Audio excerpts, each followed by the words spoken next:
Hello everyone! Welcome back to more Let's Have Some Streams. I am your host, Terra DeFox. Hello and welcome to all.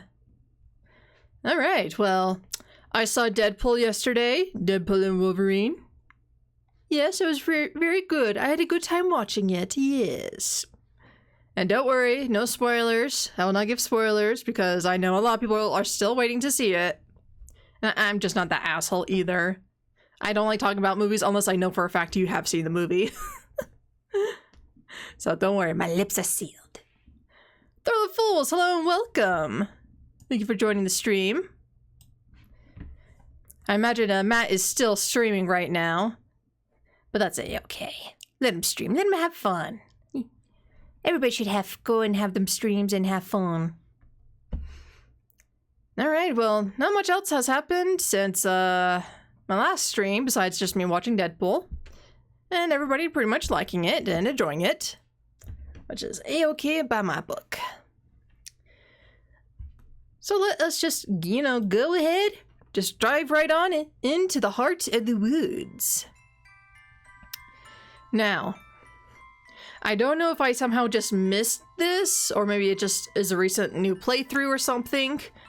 But there is a completed playthrough of Heart of the Woods on YouTube now. I was able to kind of watch it, just get a rough idea to see how much time there was left. And I think we could beat this today. I do think it's doable. I'm not too sure how long it'll take because I tend to go slower with this at a slower pace compared to everybody else has been. But, you know, that's just how it is, whatever. But I do think it is absolutely possible. Today? Yes, today. I'm gonna try to push for it. And if we do finish up this game, I do have Breath of the Wild plugged in, ready to go after this, so we can get that bad boy started. Oh, load.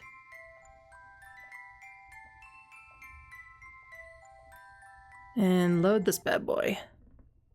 Marin Hecka, hello and welcome.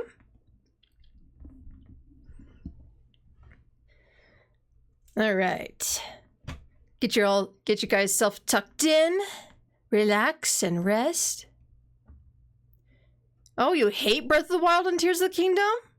Wow, I think you're like the first person I've ever heard who says they hated it. I've always heard it was a pretty good game. Like, the game to have on the Switch, at least. They break your equipment, that is a bad game concept. Ah. So that it degrades over time. That mechanic. Okay. Well, I guess it kind of depends. How often do they give you weapons?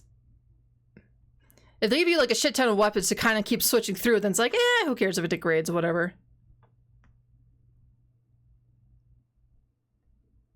It degrades with every hit. Oh, okay. I don't know, the game is designed around it. Oh, okay. You have a limited inventory. Yeah, the Legend of Zelda wasn't necessarily limited per se. It was very specific on numbers of items you could pick up, though. But they were like key items. I'm trying to think of Legend of Zelda: Link to the Past, because that's the only Zelda game I've ever played. I have seen other gameplays of Zeldas, but that one's on the Link to the Past is the one I'm most familiar with. So weapon, bow, and shield get destroyed. I'll just see how it is when we get to it. No biggie. No biggie. I mean, if it is what it is, then it is what it is.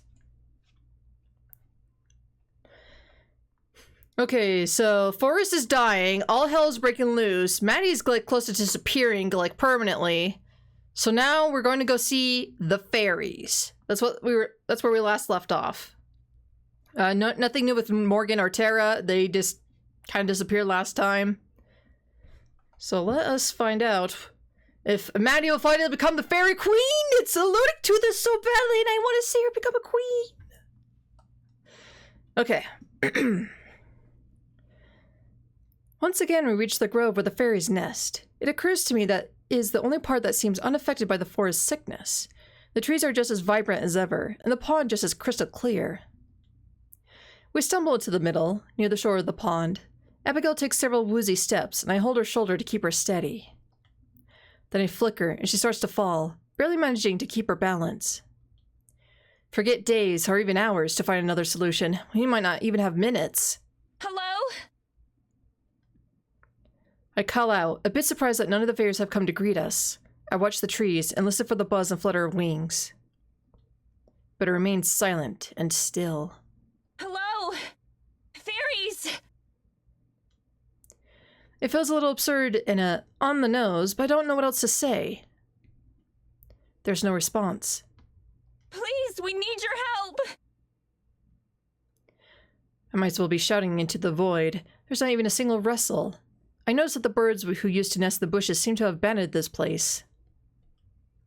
Tendrils of fear creep through me. What if the fairies are gone too? Madison... I turn towards Abigail, but she's not even looking at me. Madison... She just murmurs my name over and over. Oh my god, is she fading? I thought I saw her fade. Yeah, she is fading! Oh my god. Ah! Whee! There you go. I steel myself and face forward. For her. If you can help us, I'll find you a queen. Even if it has to be me. My voice sounds stronger than I feel. There's no reaction. My heart pounds, feeling like it's going to burst out of my chest. Seconds pass. Nothing. Beside me, Abigail has fallen silent, swaying on her feet but looking as if she might collapse. All of her trust and hope has been placed in me. I can't let her down. I won't let her down.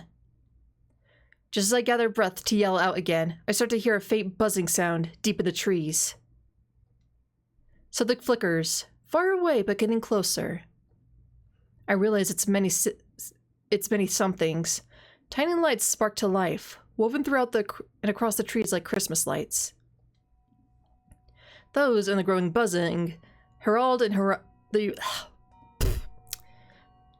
Yeah, it's a bit... I can't speak very well right now. It's the beginning of stream, okay? I'm trying to get my voice back into shape. Those and the growing buzzing herald the arrival of the fairies. They burst from the trees as a swarm, nearly enough to darken the sky overhead. Like before, 3 break apart from the rest and swoop towards us. I recognize them as the 3 I spoke to before. The ones I named Hey, Anna, and Frio. You're back! To be queen? We've been waiting. They watch inquisitively while the rest of the swarm hover overhead. It isn't what I want. I still barely know what being a queen would entail, much less a fairy queen. All I have is one short vision. But it's not like I have time to research or to learn. There's not time for anything else. It's this or disappear forever and leave Abigail to whatever fate she's suffering. Just honey up Terra's voice.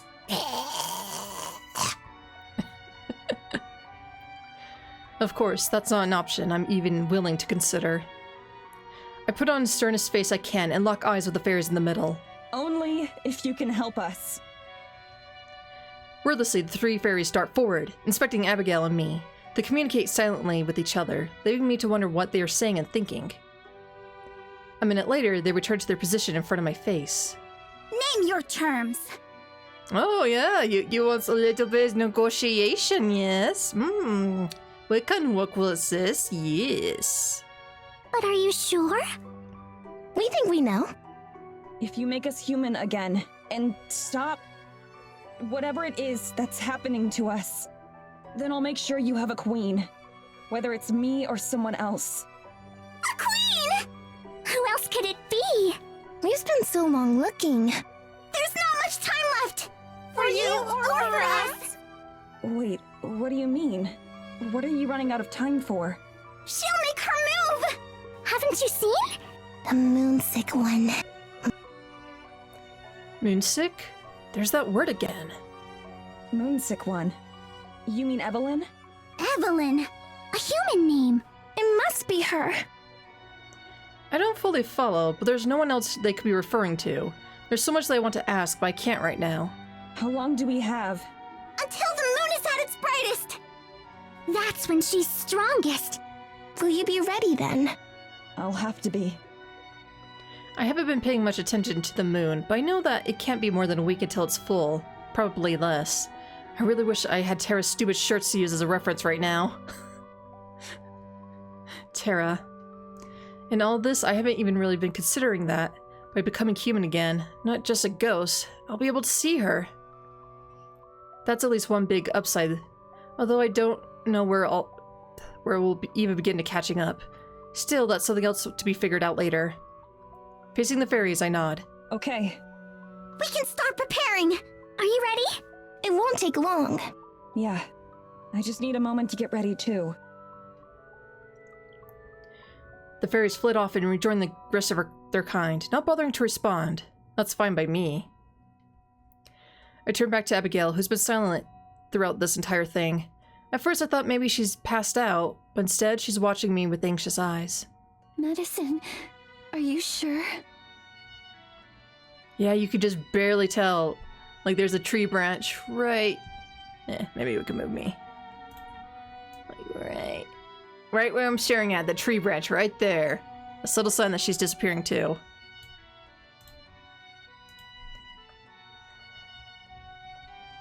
Softly she leans against me. Well, she kind of falls. Yes, I'm sure.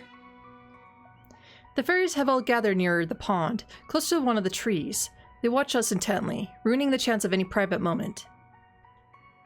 I kiss Abigail's cheek and feel her nuzzle against me for a moment. I love you, Madison. She says it with more strength than she's been able to muster so far. I love you too. We look into each other's eyes for one last moment. Then, I turn and stride towards the fairies. I don't let myself look down. I don't let my hands shake. I keep my steps measured and even. You know, I just realized something. So the queen just disappeared, the fairy queen. What if the cat is like the fairy queen? But, you know, something happened and so she's stuck as being a cat, but she's forgetting her memories. I mean, I was kind of suspecting that the cat might be Morgan's mom, but she had to got turned into a cat for some reason. Like something weird happened. So it's like, oh, she's not really dead, but she's guiding her daughter to try to keep her safe or something. Because the voices sound similar, so that's what I was thinking. But now that I think about it, I'm like, wait, what if the fairy queen is actually just the cat?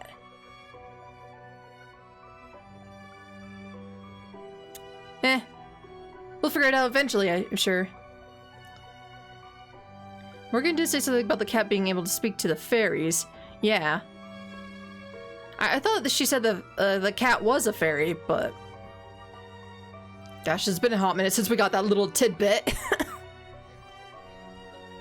Oh, I'm sure we'll get it eventually. I only glanced back once to where Abigail is watching me. Then Hay, Frio, and Annan descend once more. Frio loosely grips a crown of woven flowers and leaves, as out of season as the rest of this grove. I would say that it doesn't feel real, but to tell the truth, it's been a long time since anything has. Is it time? We hope it is. Just put this on. That's it. All I have to do is put on the crown? That's all for you. Is that too much? We'll do the rest. Oh, well, that's simple enough. Okay. Frio hands me the crown. I let it rest on my palms. It's light, barely noticeable. The flowers are all woven together so deftly that I have to wonder if it was made by magic. Madam, I am reading the story. You are just narrating your parts. Why are you narrating this? Do you see your name above it, ma'am? Do you see Maddie or Madison above it? No! There's nothing above it, meaning I read the story. I'm the narrator. Can you believe this chick? Trying to steal my spotlight? What the hell, man? She did this before? Oh, she did? Well, shit. I don't remember. Like I said, it's been a hot minute. It's also slightly warm, like it had just been sitting in the sun for a while. I swallow the lump in my throat. This is what's best for everyone. Not just for me or Abigail, but for the whole forest. With one swift motion, I reach up and place the crown on my head. And put the flowers in my hair, too, off to the side that I see right there. It was one of those intermission screens. Oh, okay. But it wasn't quite like this, though, then. It fits perfectly, as if it was made for me. I wonder if it was. The moment it touches my hair, the fairies start to move. They chatter out loud, but there are so many of them speaking that it's impossible to hear what they're saying. I don't even know if they're human words. Altogether, they sound like a forest of rustling leaves. I shut my eyes as I feel a tingling sensation. It starts at the top of my head and slowly works its way through me. It's not uncomfortable at all, but it also isn't anything ignorable. Something soft brushes against my face and hands. It feels like snow, but isn't cold. And when it melts away, there is no trace of wetness left behind. An invisible force feels like it's tugging me in every direction at once, but I stay rooted to the spot. A light scent of pine fills my nose. Somehow, it's nostalgic. I open my eyes, still in the middle of my metamorphosis. Warmth spreads through my body like a hot cup of coffee, and with it comes understanding of the forest and how I'm a part of it. I'm acutely aware of its existence, tuned to its precise frequency. I imagine this must be what Abigail meant by being connected. Memories that aren't mine start to run through my head. A movie that I can't shut off. Visions of trees sprouting from the earth and growing skyward, and of clouds forming and then falling apart. Each denizen of the forest, every tree, every deer, even the forest spirit itself, come to mind at once, feeling like old friends I haven't seen in a while. None of it feels new. It's not intrusive or foreign. Rather, this knowledge feels like something that's always been there, but without my awareness. Or maybe something I'd forgotten. It's comfortable. And still the fairies dance overhead, their rustling chants even louder as they perform their ritual. I wonder if all fairy queens are inaugurated this way. And at the same moment I wonder, I know instinctively that they aren't. Visions of a beautiful woman whom I immediately recognize as the missing fairy queen come to mind. And with her comes a longing, a feeling of something missing. Then as my thoughts turn, the vision and the longing are gone too. I can feel the rustle of cloth against my skin as even my clothes acknowledge the changes, taking on a life and form of their own. They lengthen and stretch and puff out, becoming a dress more elaborate and beautiful than anything I've ever worn before. Living, breathing flowers bloom from its hem right before my eyes, matching the crown on my head. I feel the magic work its way through, over, and around me, enveloping tightly. And then, as the ceremony comes close to an end, I start to feel it drain out of me. It seeps down and out, and back into the earth and air, returning to the forest that lent me its strength and trust to take on this role. As I heave a deep breath, the enormity of the responsibility that's been placed on me feels heavy, but not unbearably so. If anything, I'm reassured by the competence and power that I can simply feel that I have. I'm not invincible. I know that much. But for the first time in ages, I feel like I'm in control. I stumbled, just a little bit, as my feet touched the ground that I never knew I'd left. The instant that I do, the last of the shifting magic leaves me, although I can still feel it as part of the forest. Without anyone saying anything, without any confirmation, I simply know. It's done. I've become the Fairy Queen.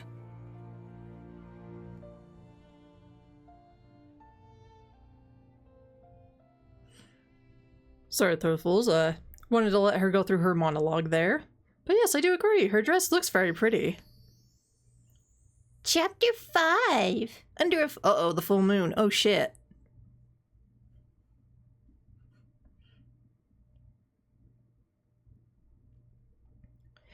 My first steps as Fairy Queen are shaky. At any moment, it feels like my legs might give out from under me.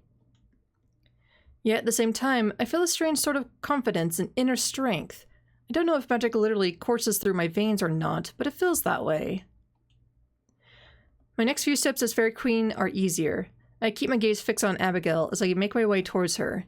She waits impatiently, concern clearly etched on her face. The fairies buzz agitatedly over my head, darting and dashing in pointless patterns.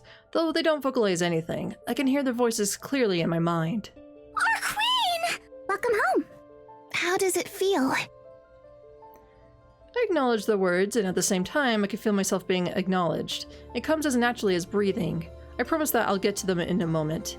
Madison, are you alright?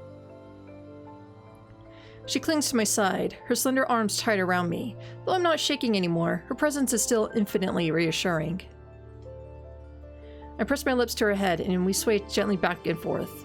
I can feel her too, as a part of the forest. Her presence is as warm and comforting in my head as in my arms. I'm fine. I'm totally fine. She makes a sound that I think is a gasp, but that I soon realize is a sob. Abigail cries against my shoulder, her arms tightening like a vice. I don't ever want to let her go. I hold her as tightly as I can while her body is racked with sobs. Her breath and tears are warm, almost painfully hot. The thin lace of my new outfit does little to inhibit them. I'm so sorry that all of this is happening. I'm sorry. Gently, I find her hands and take them in mine. I squeeze them, trying to impart the same kind of solace that she gives to me. It's okay. Really. I'm happy things turned out this way. I'm glad that I met you, no matter the circumstances. She cries. Her cries get stronger, and I drop one of her hands in order to brush her hair back from her tear-stained face. We hold each other tightly until she's able to calm down. Meanwhile, the fairies still continue to circle overhead, although they remain respectfully silent. Finally, Abigail heaves a steady breath and steps back just a little bit. I'm sorry again. It was just that seeing you there with the fairy light. I mean, you looked beautiful. You still do. More than beautiful. But it made me again realize everything that you've gone through. Everything I've put you through. I press a finger to her lips. She looks up at me, surprise, replacing the sadness.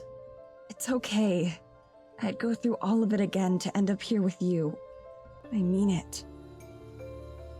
Abigail sniffles heavily, and I can tell that she's trying not to cry again. You can make it up to me by getting out of all of this with me. She nods. Aww. That sounds more like a gift to me than the other way around. But I'll keep being selfish and take it. Good. I want you to be selfish. We kiss quickly and briefly, then separate. I look up at the fairies above me, who are glad to be noticed again. Thank you for saving me like this. I owe you my life. Somehow, I've ended up owing my life to way more people than I ever expected to. You have 3 days to keep it. That's right! You're running out of time! We can't wait much longer! I know. I'll find a queen for you. I know that it won't be as easy as I make it sound. After meeting some of the Eisenfield locals, I don't get the impression that any of them would be interested in the offer. Still, I have 3 days to figure it out. We'll be waiting. We know we'll see you again. With a new queen or not. The ritual finished, the fairies quickly disperse back into the trees. I'm glad that there's no more ceremony or ritual to go along with my transformation. Wait! Yes? Alone with Abigail once more, I head to the shore of the pond so that I can finally get a full glimpse of myself. I can barely recognize my own reflection. The girl staring back at me from beneath the water looks much more suited to the position of queen than I expected. What if you had to choose someone to stay behind in Ghost World to be the queen?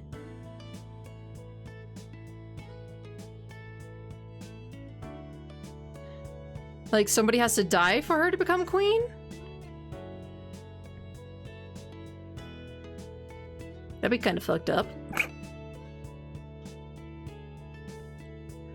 She looks calm and confident, like she's unafraid of whatever happens next. I mean, Maddie died. Yeah. Well, according to Abigail, she's not technically dead, but she's not technically alive. It's weird. They don't really describe what the fuck is what they are other than ghosts, but we identify as ghosts as being dead anyway. It's weird.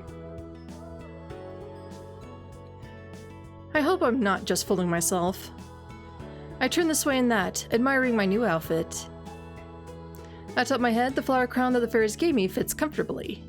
I wonder if it's meant to tempt me into staying.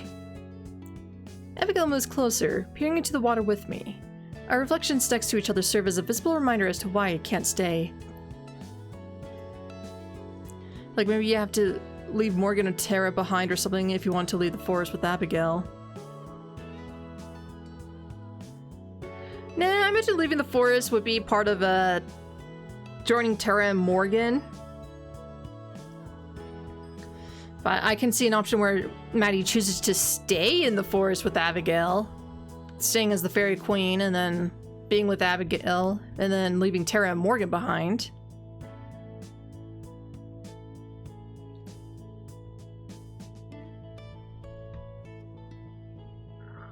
But yeah, I see what you're saying, though. I can see what you're saying. But I don't know. I don't know. This game can get dark. You never know. You never know. As comfortable and satisfying as this newfound gift is, I have no desire to keep it at the cost of our freedom. I'll get us out of this. Are you ready to go? I am. Okay. First things first, we need to get in touch with Morgan and Terra. They probably know more about the mayor than we do. Why not go to the fucking forest spirit and make him the thing? He needs the fairy queen's blessing or something. Why not do that first? That's what I would have done first. What's wrong with doing that first? It'll also set my mind at ease a lot. There's so much that I need to say to Terra. Even if I've spent all 3 of our days just talking with her, that still wouldn't be enough time. How will we do that? Going into the village would be far too dangerous. We don't have to. We just have to get to the cabin. I flex my fingers, still acutely aware of the magical tingling. And that's easy like this. Abigail runs her fingers over mine, her skin angelically soft like always. All right. I trust you. Wait, are they both alive? Like, physically alive? Yeah, that's what Maddie said. Like, that's part of agreement. Make us alive again. Ah, okay, so that makes a little bit more sense. Okay. Okay. Yeah, ad break, shut up. I curl my fingers, squeezing her hand again. Thank you. Speaking of which, there's something I think we should do. Pause a moment while she waits expectantly. Much like the way my coronation just ended, what I'm about to say seems unceremonious. I think I can return us to the physical plane, too. Both of us. Oh, not yet. But the Fairy Queen can do it, potentially. It takes a second for the implication to sink in, before Abigail's eyes grow wide as saucers. Madison! Are you sure? Her hand clutches her heart. Yeah, I can't explain how I know, but I just do. There's a lot of stuff that I can do now. But that way, you'll be able to talk with Morgan and Terra too. And I know that we'll need all the help we can get at the end. Okay. Gotcha, game. Gotcha. I keep banishing thoughts of what that end will be, because there's only one way that this can end, putting a stop to Evelyn once and for all. I don't need that weighing on my mind along with everything else right now. I understand. You know that I wouldn't just abandon you, Madison. I know.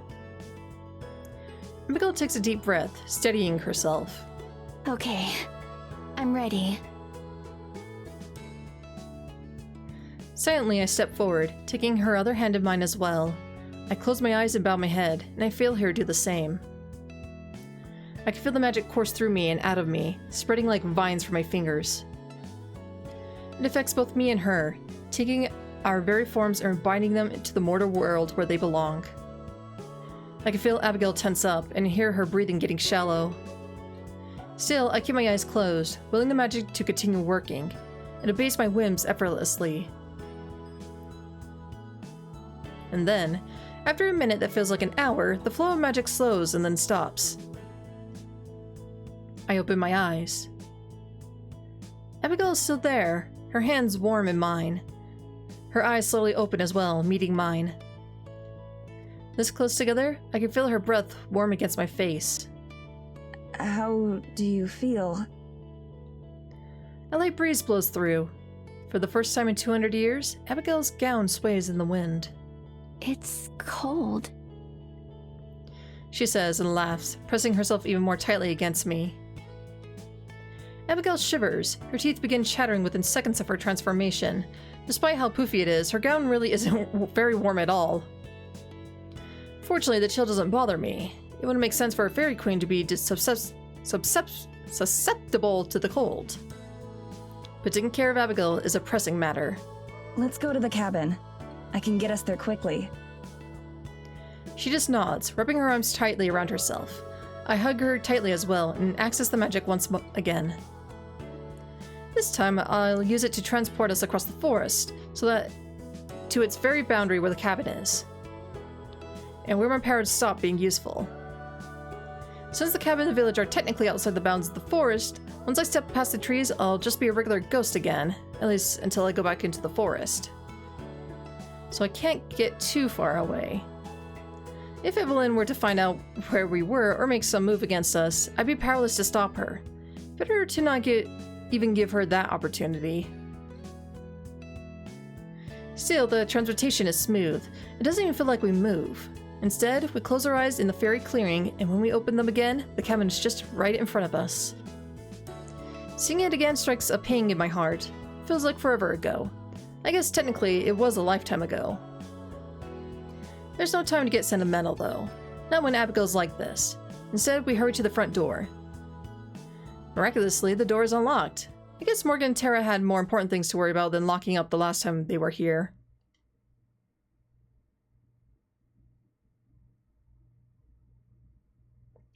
We rush inside, and I turn on both the lights and the heater.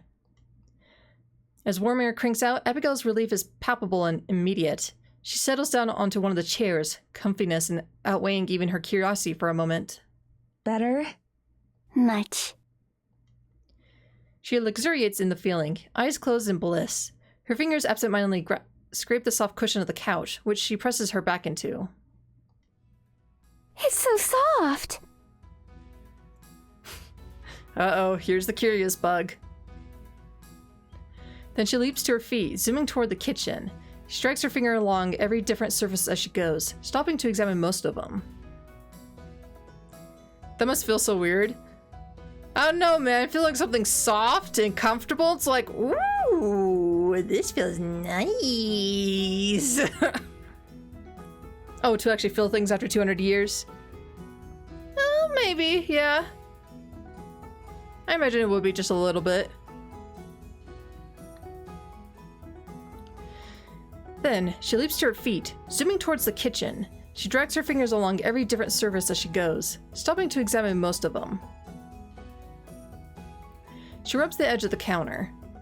Madison, it's so smooth and cold.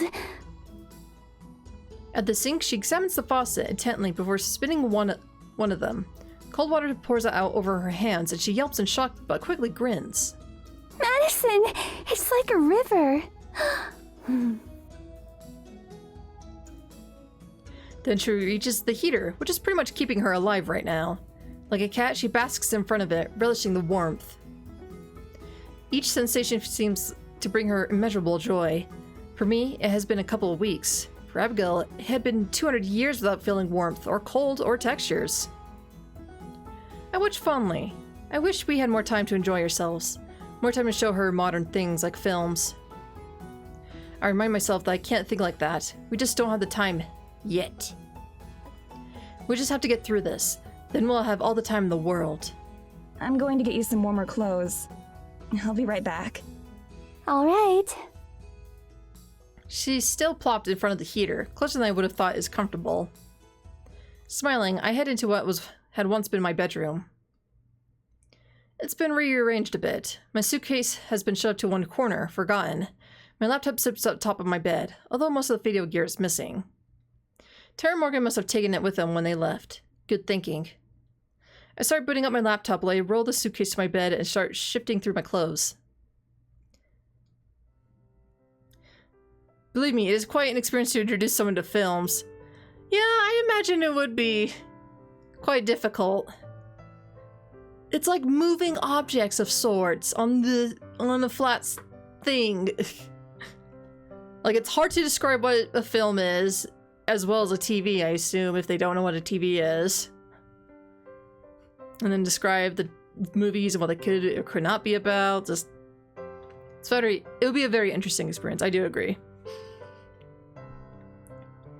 After everything I've been through, the actions feel so mundane that I have to give myself a second just to let it all sink in.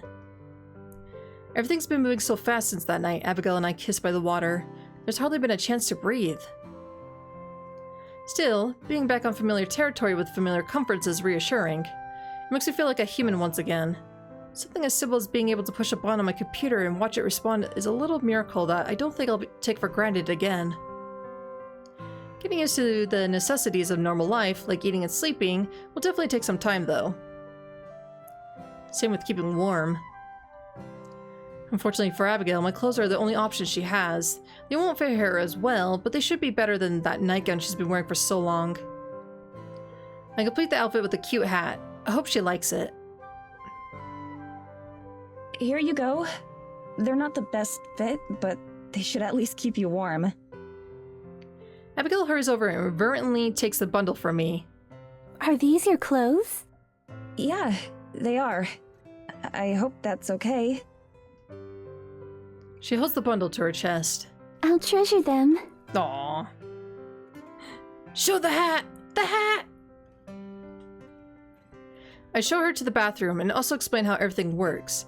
I have to admire her restraint in just accepting everything modern in stride. It isn't too long before she emerges once again. She holds her arms wide, and the cloth hanging a little loosely from her in parts. But she's smiling. How do I look? Gorgeous. I don't think the hat really matches that outfit. Not really. That's the word I managed to stammer out, though there's a whole slew of them that would work. Call me biased, but I think my clothes look better on her than on me. Yeah, I think it's a cute hat. I just don't think it works with the outfit. Maybe it's just me, though. Giggling, she does a slow spin, showing off more. The person who chose them has wonderful taste. Abigail gets comfortable in the living room while I grab my laptop from the bed. I sit down beside her, turning it so she can see. This is a computer. It can do a ton of things, but it also lets people talk via long distances.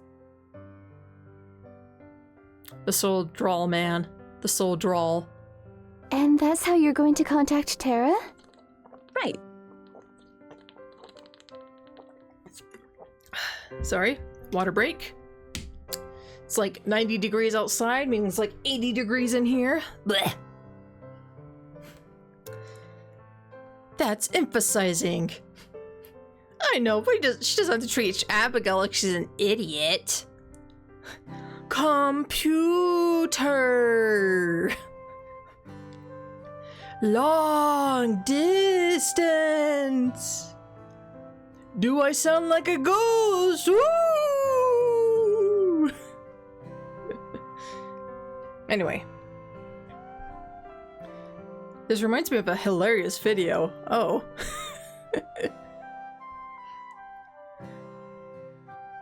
Sure. Well, technically she was a ghost, so that's true. Abigail watches with rapt attention as I open a browser and wait for the painfully slow internet to load my email. There are so many different pictures and words. Don't you ever lose track of where you are? Not really. You get used to it. Surely you're being modest. I imagine very few people could operate one of these.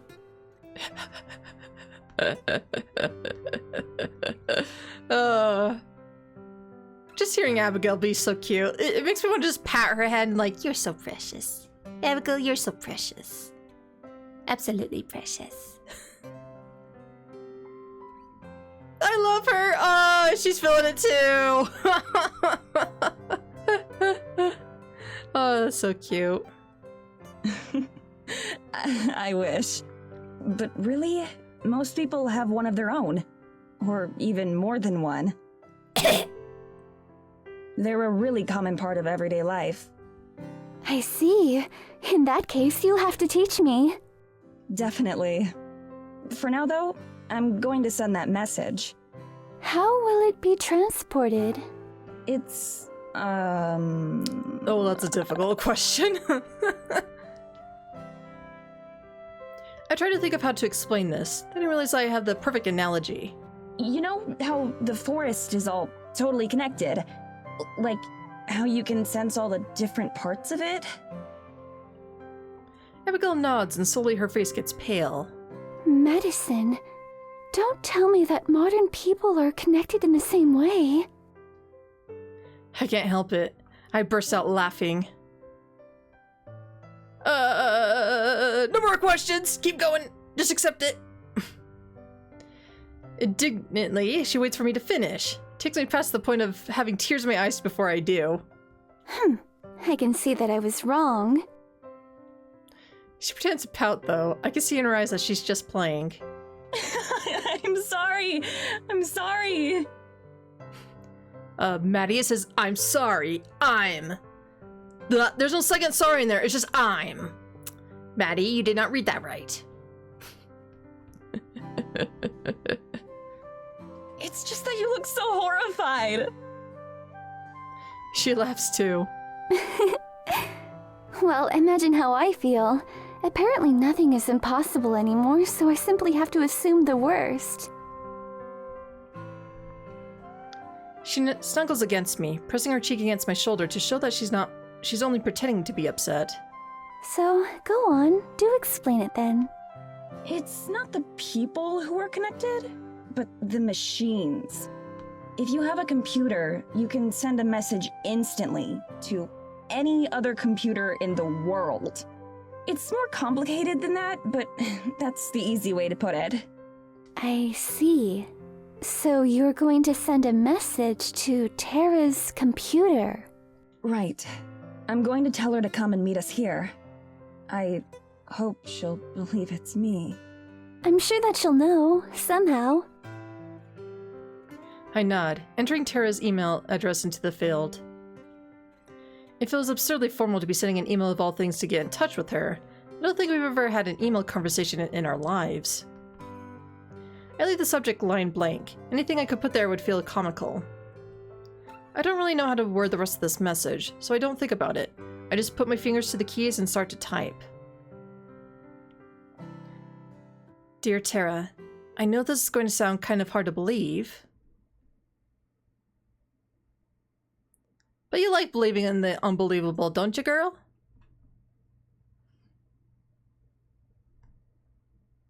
Hey, how come my raid's not working? Matt, hello and welcome! And Raiders, hello and welcome!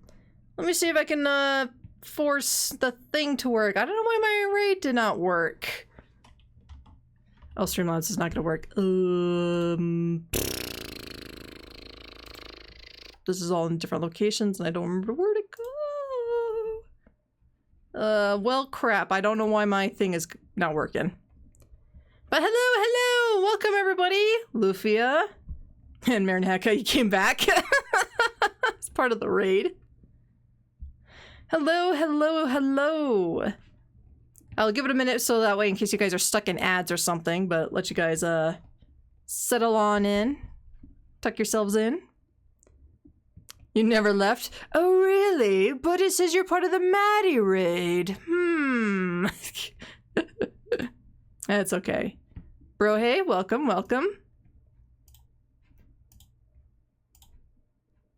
And I don't know where to find the thing. That takes me a minute to find. No. Well, it looks like I can't force a stream alert to pop up. So it's no longer on my Streamlabs, because reasons. But wait, why is it not working on Twitch then?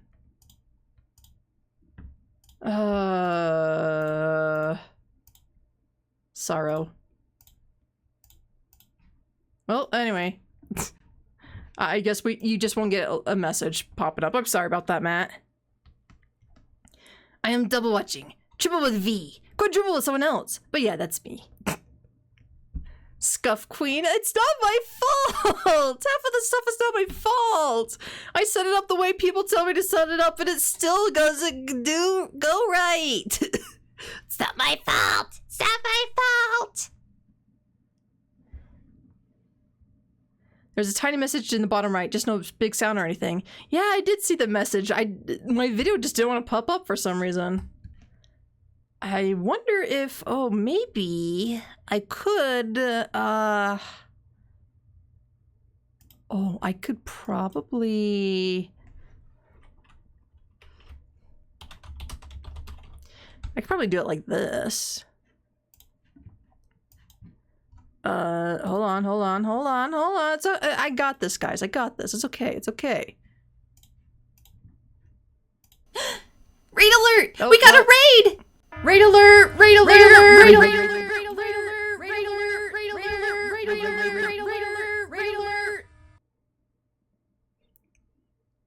Okay, out of curiosity, did that play at all? Because it was like blaring on my end. I don't know if that played. It played. But yeah, but did you guys hear it though? That's what I'm asking. And it was cute. Oh, it heard it? Okay, yep. So it was blaring your guys' ears. Okay, cool. Well, there you go, guys. There's the alert. Raid alert! We got a raid! Alright, there you go. There's the raid. It was kind of loud at the beginning. Yeah, it was hitting right on my end. I'm like, oh shit, let's turn that down. Turn that down. I don't want to bleed your guys' ears. Alright, anyway. Hello, everyone. Thank you so much for the raid. Really do appreciate you guys tuning in. But if you guys need to tune out for the night after Matt's stream, feel free to do so. No worries on my part. You guys have lives. You got other things to do. Totally okay. Understandable. But for those of you who are tuning in and wish to stay a little bit longer, we are playing a visual novel called Heart of the Woods. And unfortunately, we are going to try to beat it today. We've gotten through quite a bit of it already, unfortunately, so you're seeing the tail end of it. Okay, bye! Rude, Matt, rude. Just kidding. All right. So I do apologize that you're seeing like the near end of the story, but this is just where we are currently at right now. But it's a good story. I do recommend it if you guys are into visual novels or want something casual to do. It's actually really good. I really recommend it. Now, sit on in, tuck yourselves in, you know, relax. Maybe even go into lurk mode, because this is actually perfect for lurking, honestly. And just enjoy the sound of words. I'm equating Abby with modern technology when the sound of loud voices from outside interrupts me mid-sentence. Well, one very obnoxiously loud voice. Alright, Matt, no worries. Enjoy your meal. I only know one person who can make a racket like that. I grab Abigail's hand and lead her out into the living room just in time to hear Tara Morgan reach the door. Babe, stop for a second. We don't know for sure this isn't a trap. Yeah, but what if it's not? I can't take that chance. I'm going in. Tara, wait! The door flies open so hard it bangs against the wall. Tara freezes in the doorway, probably not expecting me to be right there. Or maybe even here at all. Hey. This is awkward. Everything I had rehearsed and planned to say in my head is forgotten in an instant. Somehow this feels more unreal than anything else so far. I never had time to doubt any of the stuff that's happened to me. I had plenty of time to doubt that I'd seen Tara again. Tara's mouth flaps up and down like a nutcracker statue. I don't think she's formed a single coherent word. Morgan approaches from behind and places a protective hand on Tara's shoulder, which seems to reset her. She rubs her eyes as she stares at me. Either she doesn't believe what she's seeing, or she's about to cry. Maybe both. That must be kind of weird. Yeah, just a little bit. Just a little awkward. You've changed your look a little bit, huh? When she finally speaks, her voice shakes like crazy. You like it? Tara gives me a slight nod. It makes you look like a total nerd. Nerd! Without another word, she bursts into tears. She doesn't even hesitate a moment before bounding forward like an excited, tear-stained racing dog.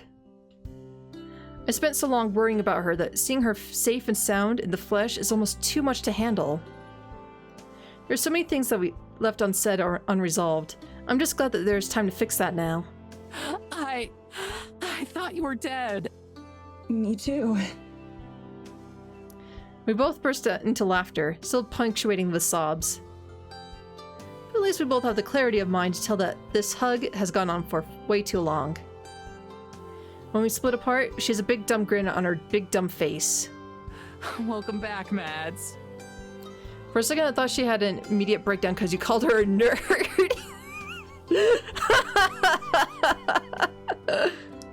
I come back from the dead and the first thing you tell me is that I'm a nerd? Honestly, I would probably do that to a few people I know, actually, to be perfectly honest. If they just came back from the dead and they're like, hi, I'm like, yo, what's up, nerd? And then we both start crying.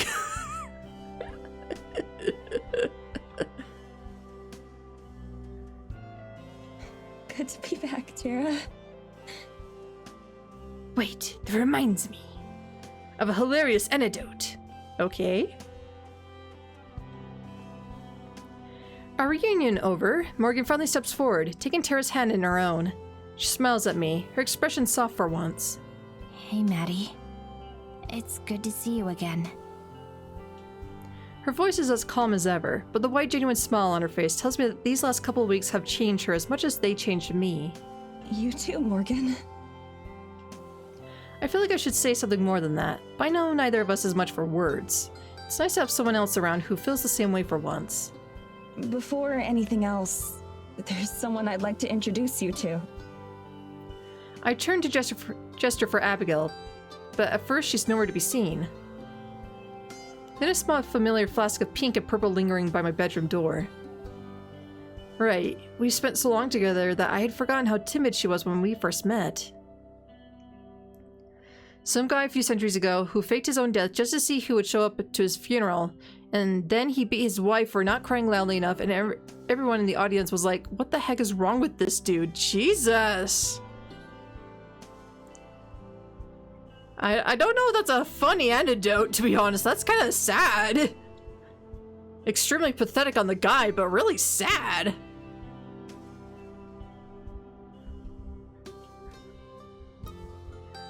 Her eyes are wide as she wrings her hands, looking from me to Tara and back. Tara and Morgan look just as shocked once they notice her. I head over to where Abigail is and take her hand. They're okay. I promise.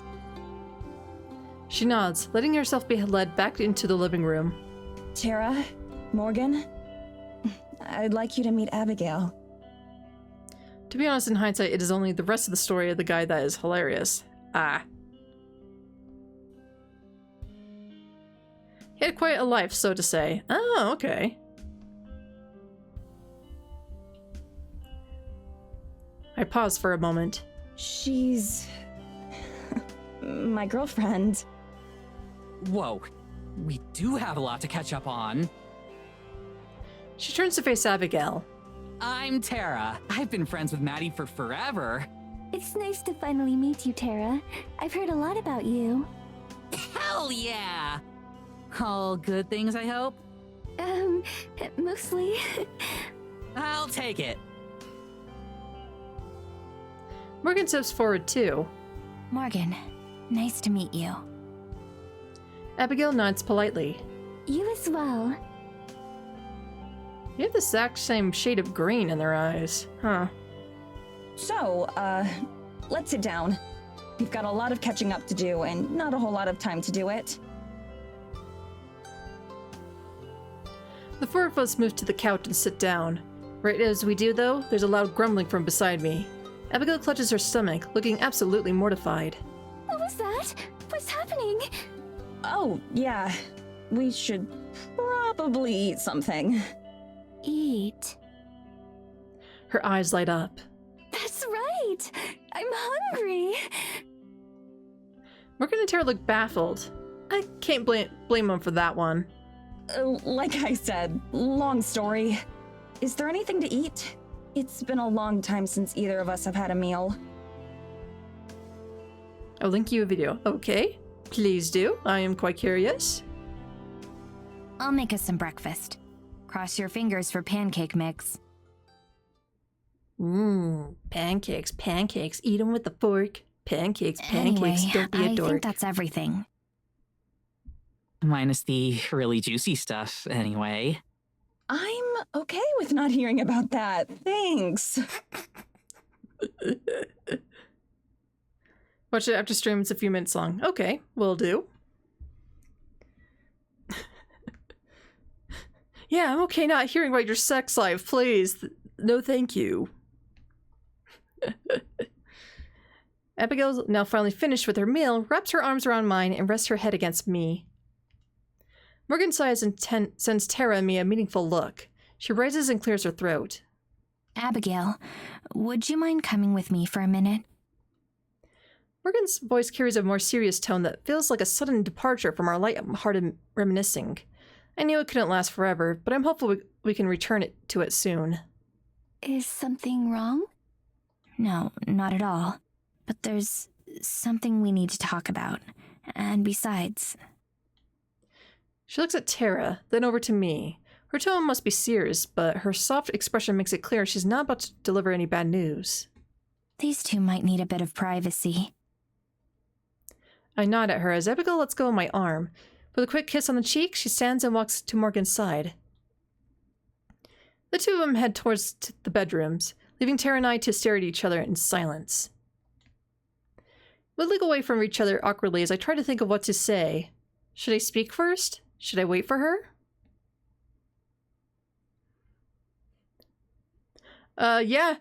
Morgan and Tara are getting it on.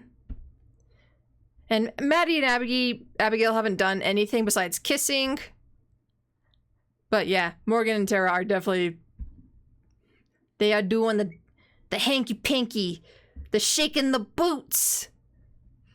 And whatever other term, that means sex life.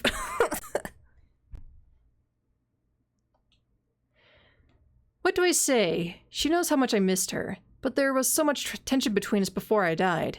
I never had a chance to apologize for hiding Abigail, or for how I handled telling her I was going to quit. I take a deep breath and raise my head. I just need to go for it.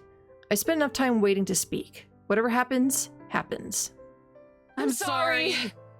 I shouldn't have... It was really shitty of me to... I just...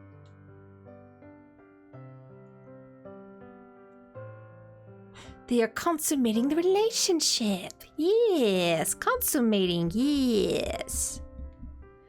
We both slam our mouths shut again. Tara's face reddens and she chuckles softly. Maybe we should take turns. As long as you don't mind going first. She takes a long, overly dramatic breath and closes her eyes. I know I was shitty to you about leaving. I should have listened to you and accepted it instead of being all bitter and passive-aggressive. And I know I was even shittier once we got evidence. I shouldn't have frozen you out like that.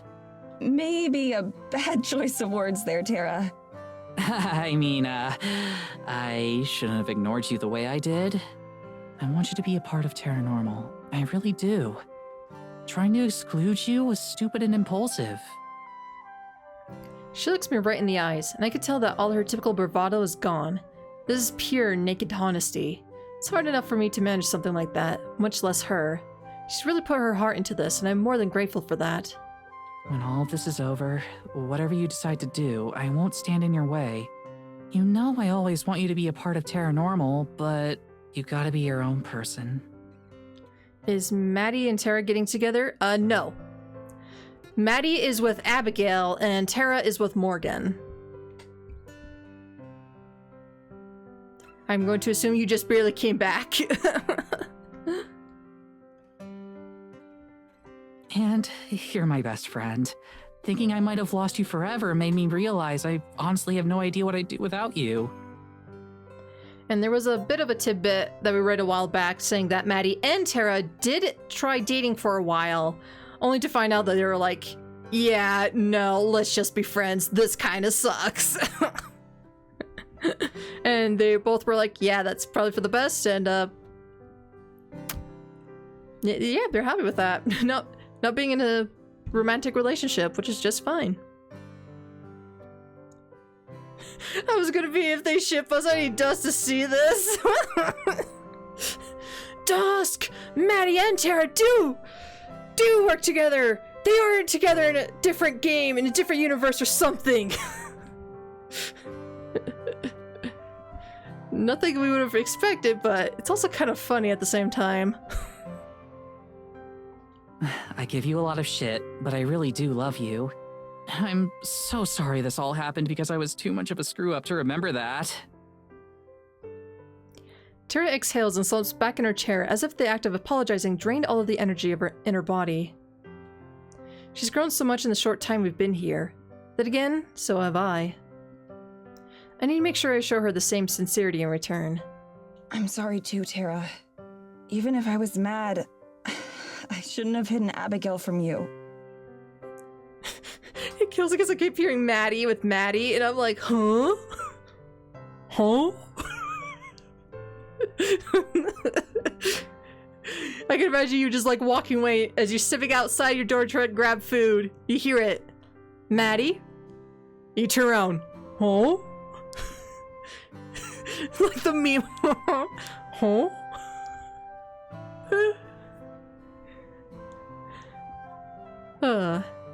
It made things worse for both of us. And it drove us apart when we should have been getting closer than ever. But more than that, I shouldn't have set this whole thing into motion the way I did. The memory of our fight back home is painful, but I can't keep trying to run away, instead of dealing with it head on. It's not fair to either of us. I should have told you I was thinking about leaving, and why I was thinking it. I should have talked things over with you, instead of dropping the bomb on you right before we left. When I thought I was going to be stuck here forever, I realized you were the person I'd miss more than anyone else. Even more than my family. I don't know what I'm going to do when we get back. I still have a lot to figure out. But I do know that whatever happens, we'll always be best friends. Aww. Mads, hi. As she struggles to think of what to say next, I gently put my arms around her in a reassuring hug. You've said enough for now. She hugs back, squeezing a bit too hard. We stayed that way until it starts to get awkward, as hugs between us tend to do. I pull away and sit back down, a bit embarrassed. So, are we good? I let out a deep breath, releasing the anxiety that had been twisting in my stomach in knots. Whatever happens next, I know it'll be easier without that dragging me down. Yeah. I think we're good. Are we good enough for me to start calling you the ghost with the most? The ghost with the most? What's that supposed to mean? Don't push it.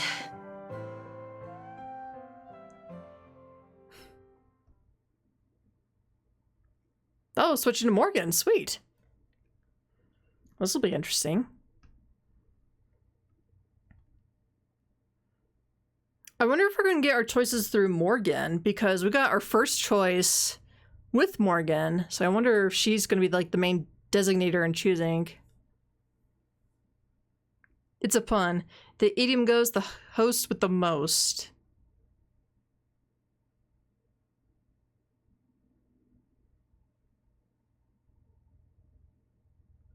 I guess I just don't understand the idiom itself, the host with the most. I don't understand that phrase. That's just kind of flying over my head.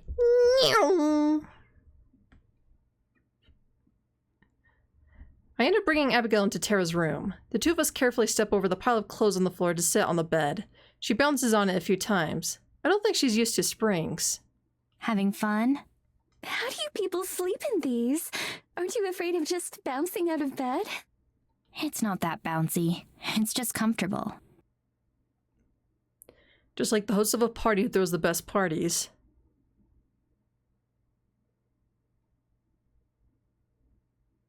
I guess.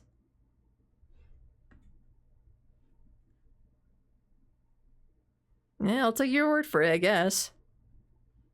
I suppose tomorrow I can let you know if I agree. So, what is it you wanted to talk about? It's hard to put into words. No matter what I'd been preparing for myself, a conversation like this wasn't part of it. It's about family.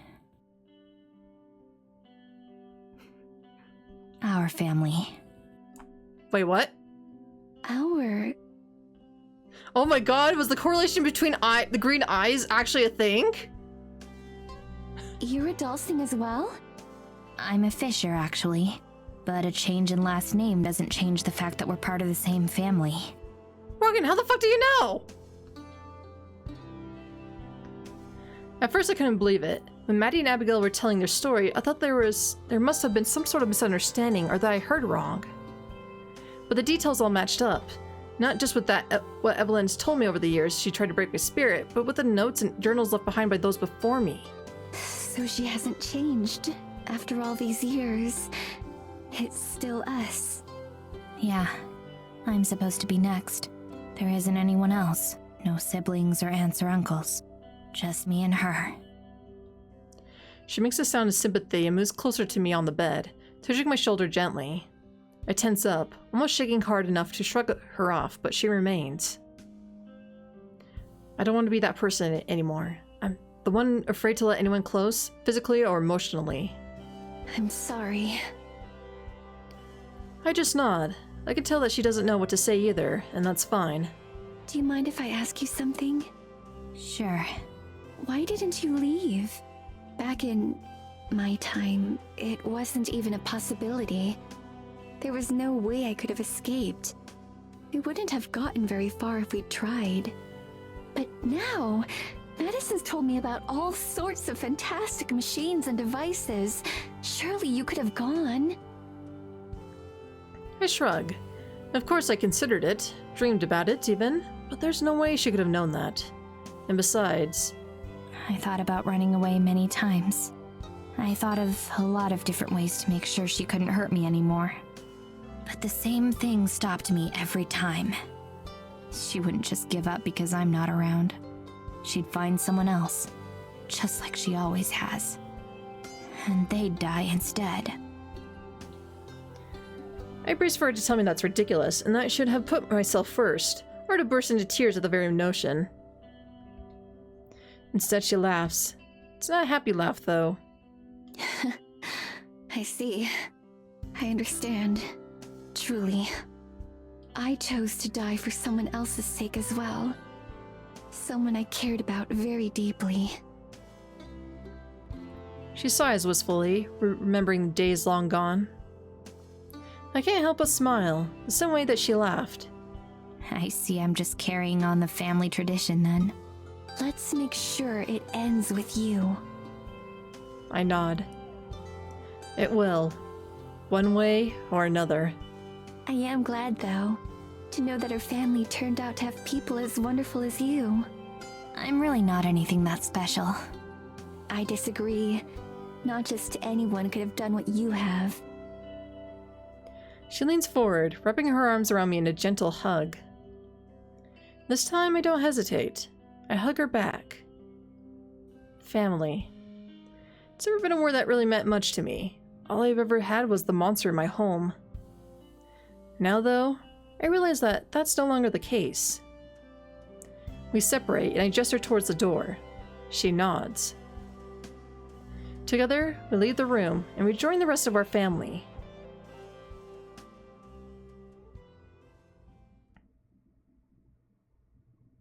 Oh, well, that was a short, transition, I suppose. Abigail and Morgan come out of Tara's room and join us, both smiling. I'll have to ask her what they talked about later tonight. But right now, I'm just enjoying the moment. I feel more at peace than at any time since arriving at Eisenfield. Even during the sweetest moments with Abigail, there was still the lingering bleakness of being a ghost. Now, despite the threat of Evelyn, it feels like there's a chance of everything turning out well. As we talk, Morgan's cat comes and hops on my lap. I would have expected her to take it to Abigail, not me. I scratch behind her ears, and she leans into the motion, purring contently, Tara notices and sits up straight. Wait a sec. Mads, I just realized. But you haven't met Geladura yet, right? Oh, you're going to pronounce her name correctly now, huh? Kinda missed it when she called him Gigadura or whatever. I have. Back in the shop, right after we arrived. Remember? No, I mean, like, met her. Morgan was right. She really can talk. She can. I can. Geldorado? Yeah, there we go. And the gelato. There we go, yep. The cat looks up from my lap, staring into my eyes. Her tail swishes lazily. If I feel like it. Then why didn't you sooner? It's the first question that comes to mind. Geladura closes her eyes. After a moment, I start to think that she's fallen asleep, but then she opens them once more. I didn't feel like it. I look over at Morgan, sitting across from me. I guess I owe you an apology. It's fine. She certainly didn't make it easy to believe. Geladura sends up her tail lashing as she strides over to drape herself across Abigail. In response, Abigail strokes Geladura's fur, looking almost as gleeful as when we had our first meal. I knew! That's what she was going to say! Yeah, sounds like a very typical cat behavior. Freaking cats, man. Freaking cats. I didn't know if I could trust you. Now I know. I leave the two of them to their cooing and cuddling and walk over to the front window, peering outside. How many times have I stared at the stars these past few nights? Abigail taught me a few constellations, but tonight? It looks like an entirely different sky. I rest my head against the window pane, soaking in the starlight and calm.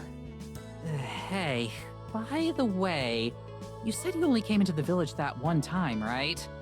Yeah, we didn't want to risk it any more than that. Not with how close we came to Evelyn. Makes sense. You, didn't see anything embarrassing when you were spying on us, right?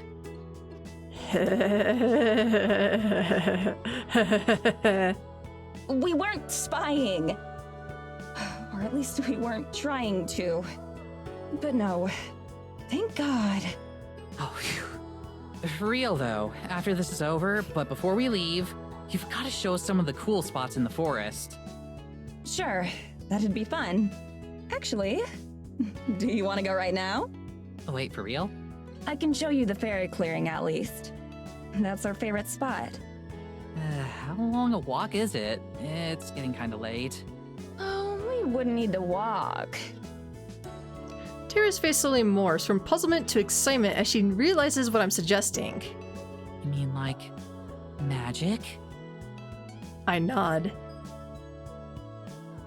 Oh, hell yeah!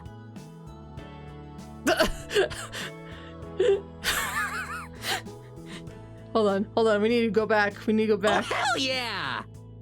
Meow.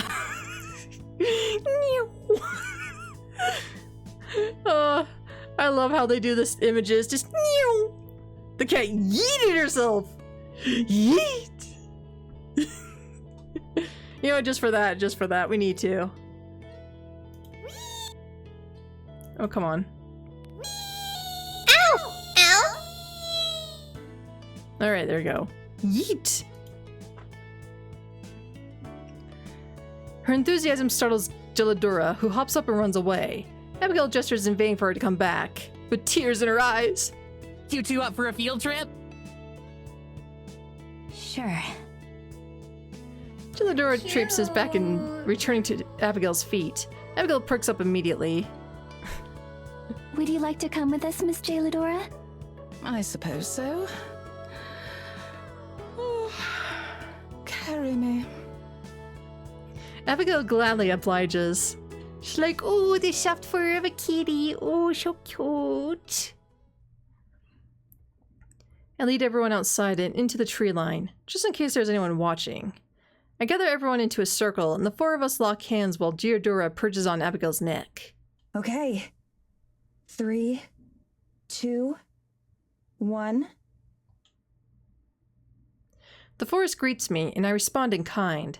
It shows us the way to its heart, to the lake. I hold Abigail and Tara's hand tightly, and breathe the softest sigh.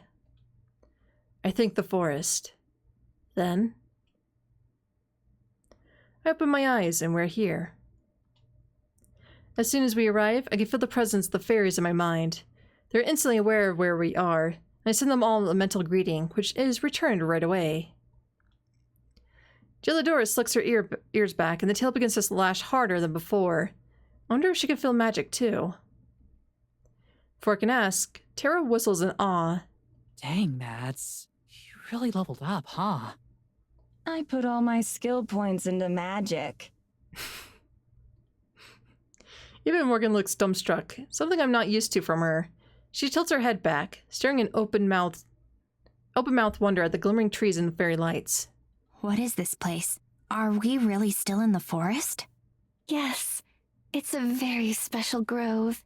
It was one of the first places I brought Madison. We came back here many times. It definitely feels magical. Oh, damn it. I should have brought my camera. We'll head down to the pond. Tara and Morgan gawk at its unfrozen waters, the same way I did when I first saw it. I feel a strange sense of pride seeing them so excited about this place.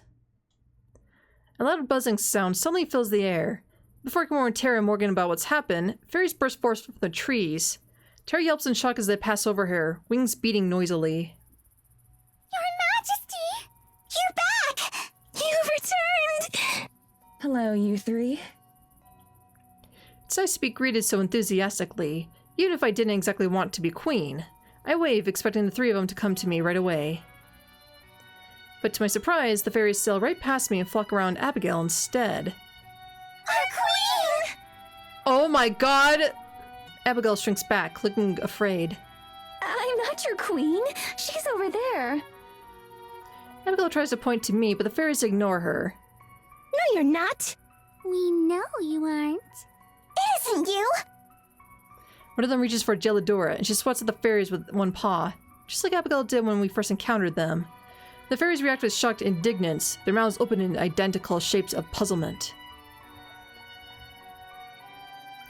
Only a quick moin, just wanted to wish you a wonderful day and good night, and hope to see you all soon. Have a good one. Alright, Dusk. Thanks for tuning in, but of course, have a good night, and hope to catch you next time.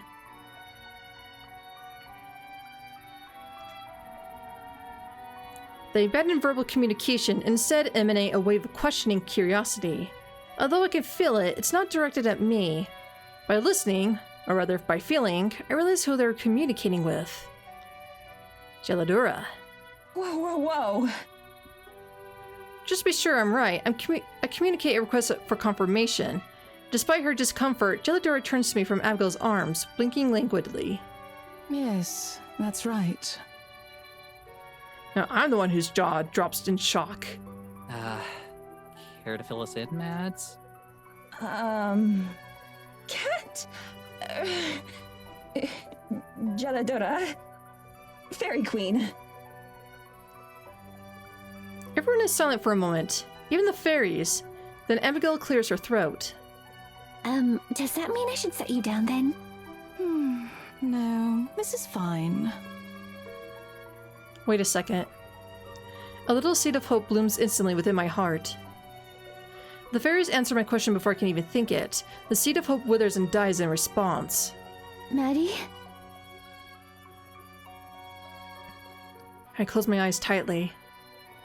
I see Gelidora in my mind's eye, and the rest of the world fades away as I speak to her. Once again, the fabrics of time tear and disappear. The fairies guide our voices. Gelidora can't be Fairy Queen. Not anymore. Not after what the Moonsick one did to her. Whoa, what the fuck was that? Evelyn. Was that like a green hand? That was so quick I couldn't even see what the fuck it was. The last pieces of the puzzle fall into place. I see it clearly. Evelyn, the rogue fairy burning under the moonlight. The Fairy Queen ritual gone wrong. Gelidora running after Evelyn. And then disappearing. Without realizing it, I reached out for Gelidora. Stroking her fur, the fairies and I communicate with the heart of the woods to free her and restore her rightful place on the throne. The woods ushered forth its strength. The fairies conglomerate around us, the buzzing increasing in frequency until it's a dull hum. I reach within myself. The waxy moon basks the scene, and I gather its light into a pool of my hands. Reaching out, I feel the magic on Gelidora begin to vibrate violently. A person 56, hello and welcome. Sup, duh? Sup indeed, we're looking at cats. Cats who might be fairy queens. Yeah, I know, it doesn't make much sense. But the story is suggesting such a thing.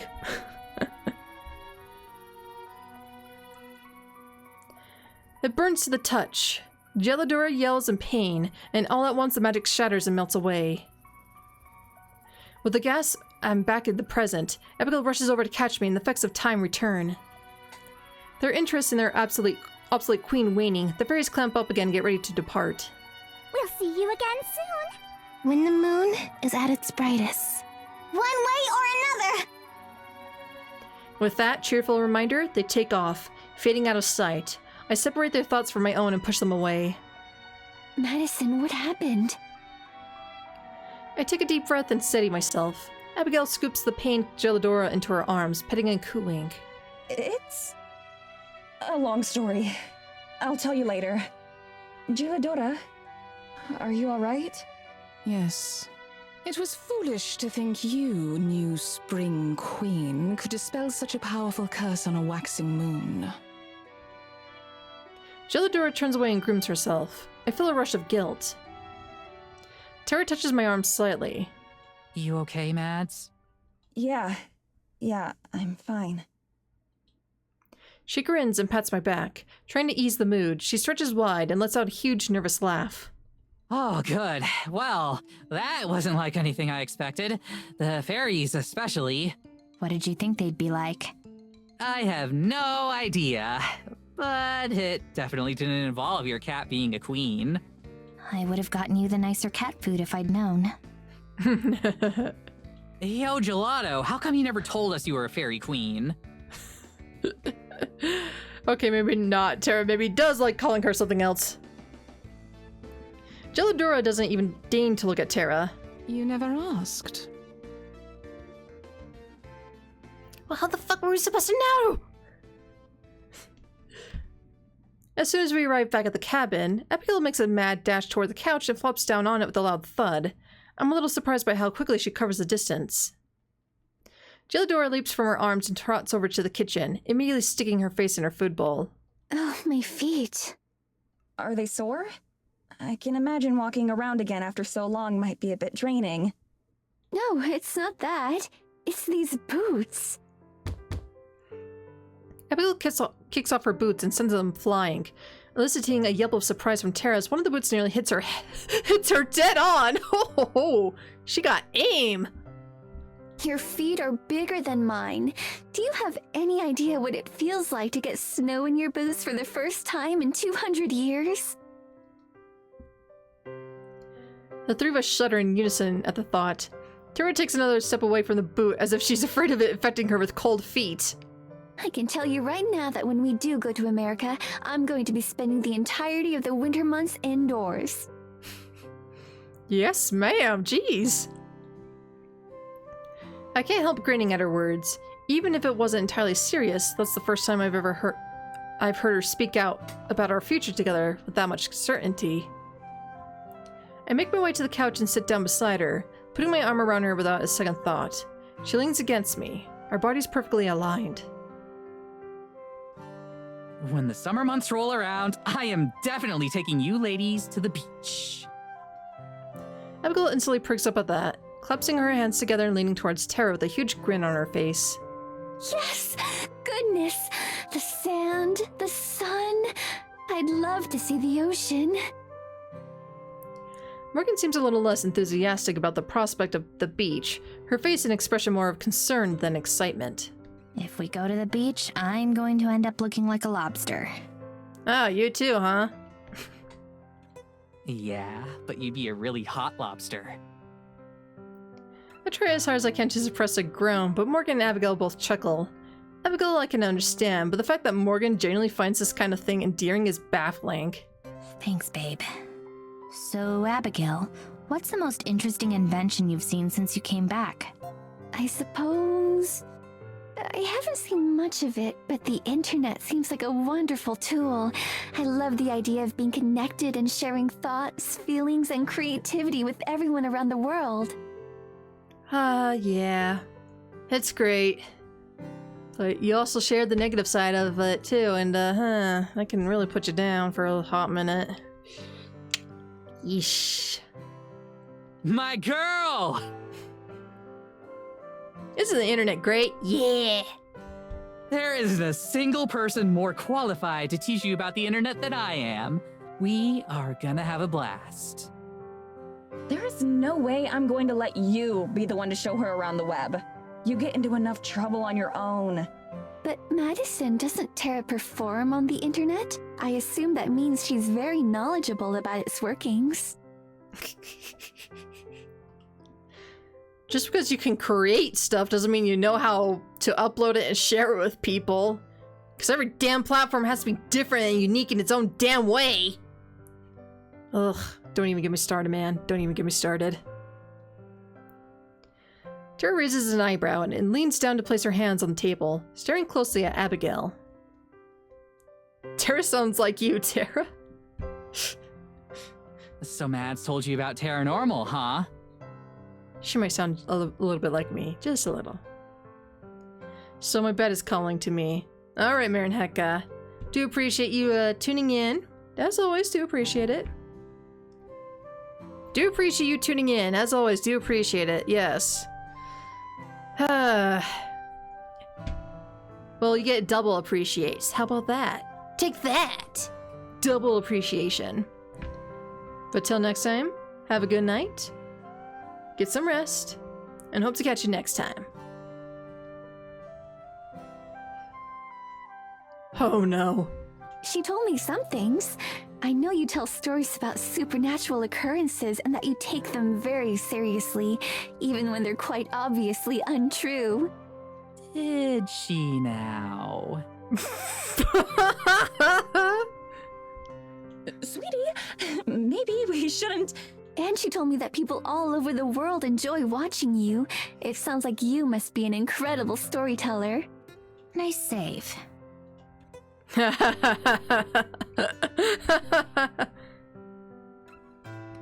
is too much appreciation! I'm overloading! It is over 9,000! Tara breaks into the same massive grin she always puts on when she knows she's found a new audience. You don't know the half of it, Abby. I've got 1 million of them. I roll my eyes and lean back against the couch. Abigail just moves closer, ready to hear whatever Tara is going to say next. Just looking at her feels healing. If listening to Tara's stories makes her happy, then Tara can tell as many stories as she wants. Not that I'd ever tell Tara that, of course. One story turns to another. Morgan and I will chime in with the correction every now and then, but we mostly let Tara work her magic. Abigail keeps asking questions, and Tara keeps eating them up. If Morgan's anything like me, she must enjoy seeing the girl she loves acting so happy. I know I am. I don't know what's going to happen after this. We're still in danger. We still don't have a way out. But that doesn't mean we can't enjoy our time together. All of us. I just wish I could shake the feeling that this is the last time we'll have this chance.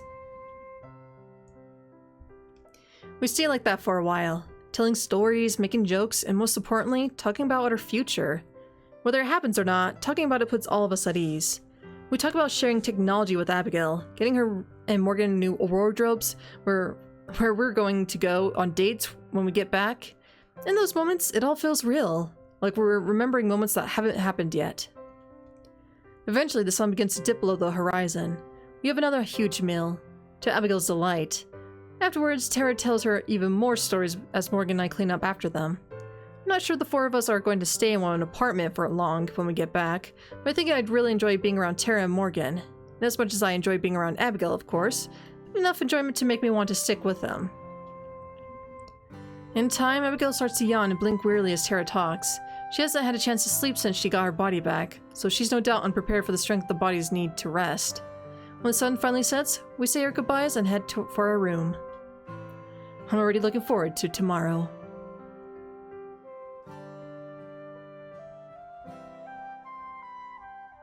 Oh, back to Morgan. Okay. Tara really only got like that one tidbit. I closed the door to Tara's room and leaned against it to steady myself. I'm still trying to process everything that's happened. I have family. Real family. Family that doesn't want to hurt me. And I'm not just talking about Abigail. When I was watching the three of them talk and laugh together, I felt... They do make a cute family, sort of. They kinda do, yeah. I felt like I was home. Like, this is where I've always belonged. Like, it's what I deserve. Hey, you okay? Yeah, I'm okay.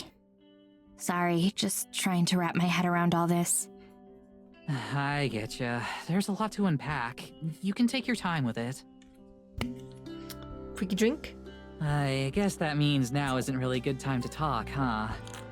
What do you mean? I wanted to talk to you about something, or ask you about something, I don't know. It can wait if you still want to work on getting your stuff sorted. Is something wrong? No, I mean, I don't think so. I've just been thinking about some stuff.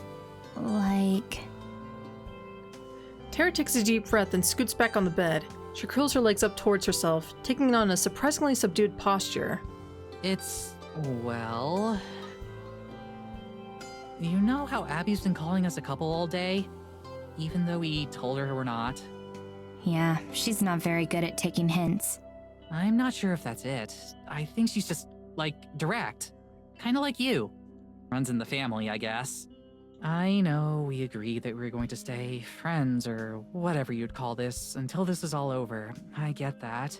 But after seeing the two of them, I'm not sure if I feel like that anymore. Wait, I thought we discussed this. I thought they were a couple already. We've still got a lot of shit left to deal with. We still don't have a plan. But I think that's okay? She shrugs half-heartedly and looks down. I want to give her a hug, but I can't move. Abby put a name on this thing we have when we couldn't, and maybe she's wrong, but I don't want her to be. I really love you, Morgan. I don't want to deny that. I want to be closer than just friends that love each other. Don't. The word leaves my mouth before I have a chance to think about it. What? Please don't ask. I'm sorry. I thought... It's not that I don't want to. That's why I'm asking you not to say it. Because I know I'll say yes if you do. She looks up at me. I can practically hear the cogs turning in her head. Why don't you want to say yes? People get hurt when they get close to me. I don't even like having friends because of how guilty I feel when Evelyn gets in the way. I'm already so close to you. Closer than I've ever been to anyone. But if I put a label on it, a part of me just feels like it would put you in more danger. I feel so stupid saying it out loud. It's just a word. Why am I so afraid of a word? Besides, I've never had a girlfriend before. I don't know what it could mean for me. Or for you. What do you mean? What about the one that taught you how to knit? Oh no. How could I have forgotten about that lie? It was just so easy to say back then. It made me seem like I knew what I was doing. Made it easier to ignore what happened with those girls. Tara's understood everything about me, but I still don't want to tell her about what I did with them, or why I did it. Hey, it's cool. I've had plenty of girls lie about having girlfriends before. It's just a thing people do. We can just forget about it. We're past lies now, right? Her words stab me like needles. It sounds like she's trying to force this out of me. I could even tell myself that this isn't a lie. That's just not telling her about something she never asked about. There's more to it than a simple lie. Wait, what am I saying? What am I doing? There are still things I haven't told you about me. About what I've done. Things that could make you change your mind. Tara manages a weak smile. It's hard to be reassuring when you don't know what you're reassuring someone about. If you don't want to date, that's okay. I get it. But nothing you can tell me is gonna change how I feel about you. She sits forward again and pats the spot on the bed next to her. But right now, I'd rather be miles away from her, not closer. I hate feeling like this. I finally learned how to get close to people, and now I'm back to pushing her away. Do you remember what I called myself the first time we talked to Jeladora? A shell. But you know that's bullshit now, right? We're gonna make sure Evelyn can't get in your head anymore. Evelyn isn't the only one that made me feel that way. My throat feels dry. I need something to drink, but I know what'll happen if I stop. If this closes, it won't open again. I didn't learn how to knit from an ex-girlfriend. I learned from Hannah. I had feelings for her. We were close, but she cut off all contact with me when I told her how I felt. Word travels fast in Eisenfeld. Within a week, everyone in the village knew I was gay. That's when bad things started happening to Hannah. She slipped on a patch of ice and broke her leg. A few days later, her dog died. The next week, she came down with the worst flu any of us had ever seen. I knew it was Evelyn's doing, but who was going to believe me? As far as they were concerned, all this happened because she rejected me. I'm pretty sure some of the older people in the village still think I'm a witch. I clench my fist, digging my nails as far into my palm as they'll go before my limbs freeze up. As far as they'll go into, the icy hex within me takes over again. Nobody talked to me for a month. You told me that you spoke to some girls our age back when you were doing interviews. Did you ask them about me? Yeah, we did. What did they say? Nothing really bad or anything. One of them seemed closer to you than the other two, and her friend was kinda teasing her about it. Just typical stuff. As if any of them had the right to mock each other, they're all the same. I probably slept with her. I wait for Tara to voice her disbelief, but she doesn't say a word. After Hannah got better, girls started coming by the store. They always had some kind of excuse. They'd start dropping hints. Talk about how they'd always been curious about what it was like to be with a girl. How they didn't have anywhere to be that day. I still can't look at her. Any rational person would judge me for this. I know I've judged myself plenty. They always left right after. Most of them wouldn't talk about it. They'd just go back to their normal lives. I guess some of them talked, though. Soon enough, I got a reputation.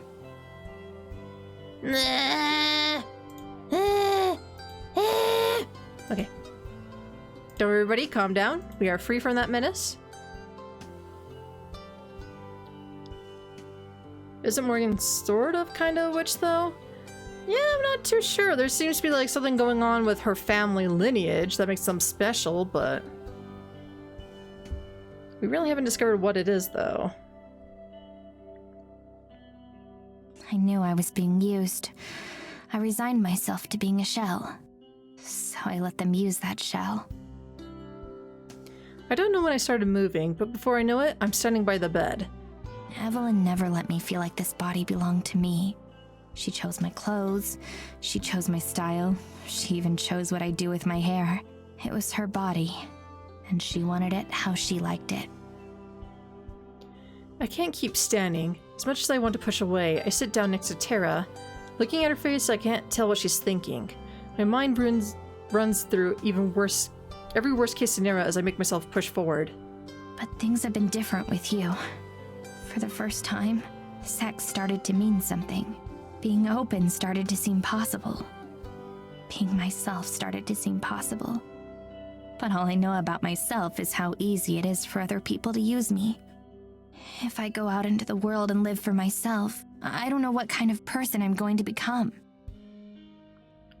The shaking has started to subside, replaced by a painful knot in my chest.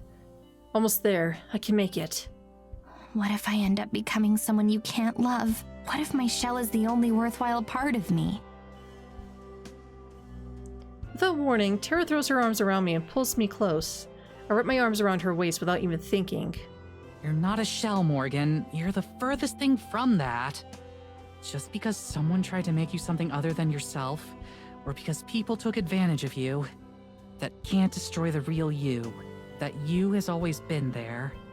and I know it a lot better than you might think. She nuzzles my neck, and I can feel the dampness of her cheeks. She's crying. You've got passion, you've got personality, you've got conviction, you've got so much awesome stuff in you that I couldn't name it all if you gave me a whole week. All of that is the real you. Tara grabs me by the waist and gently leads us over to the bed. I press my forehead against hers and, for once, allow myself to be comforted. She strokes my hair. Time slows to a standstill. We kiss.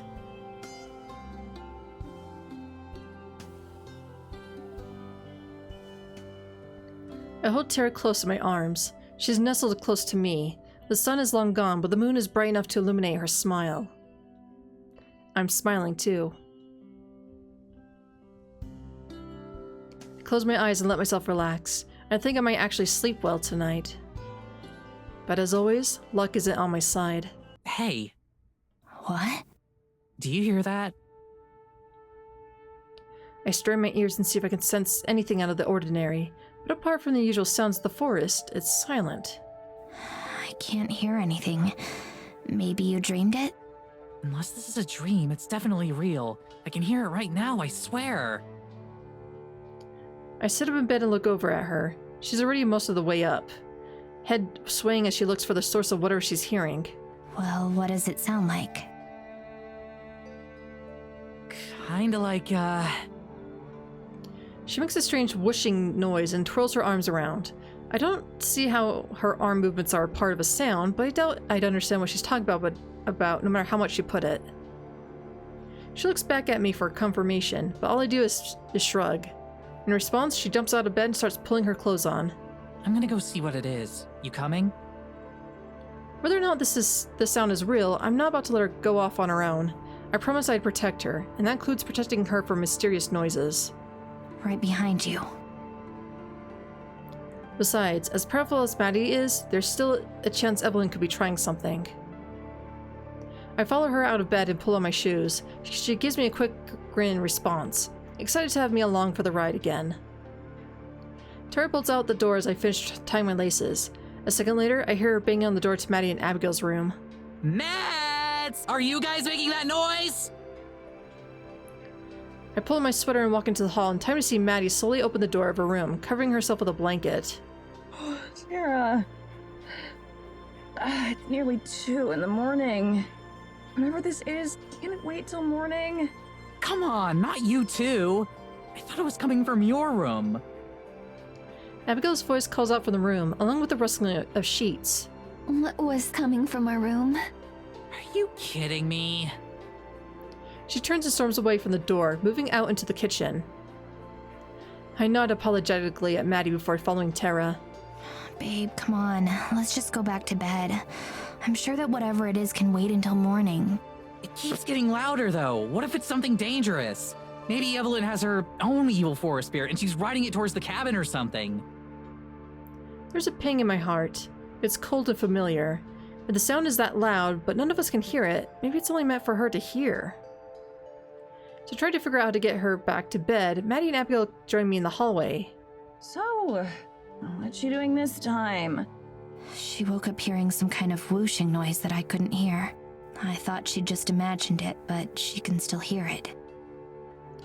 Maddie rubs her chin, puzzled. Abigail looks out at Tara with a worried expression. I can't shake the unsettling feeling in my chest either. This isn't the first time something like this has happened, so I'd be inclined to dismiss it. But with everything else that's happened this month.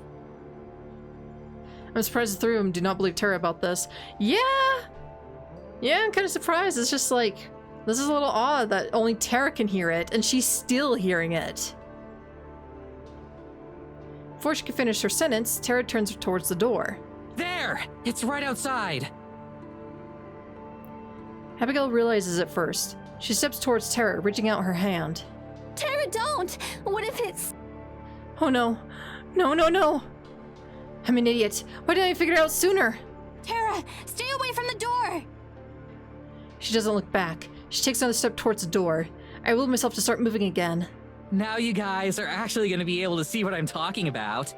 You're gonna feel so dumb for doubting me. Oh boy. I'm running towards her, but it's too late. She grabs the handle and throws the door open. Wait, what? There's nothing outside. Maybe this sight will be enough to bring her back to her senses. The sound's gone. It was right there. She turns back to look at me. I'm only a couple steps away and I can see the expression on her face. She's terrified. Babe, what? A flash of light fills the room. I'm stopped dead in my tracks as I raise my arm to cover my eyes. Tara! The light dissipates and my eyes slowly readjust. In the haze, my tears are confirmed. She's gone. Tara's gone. I'm frozen. I can't process what's happening. I'm not sure how long those tears start rolling down my face before I notice them.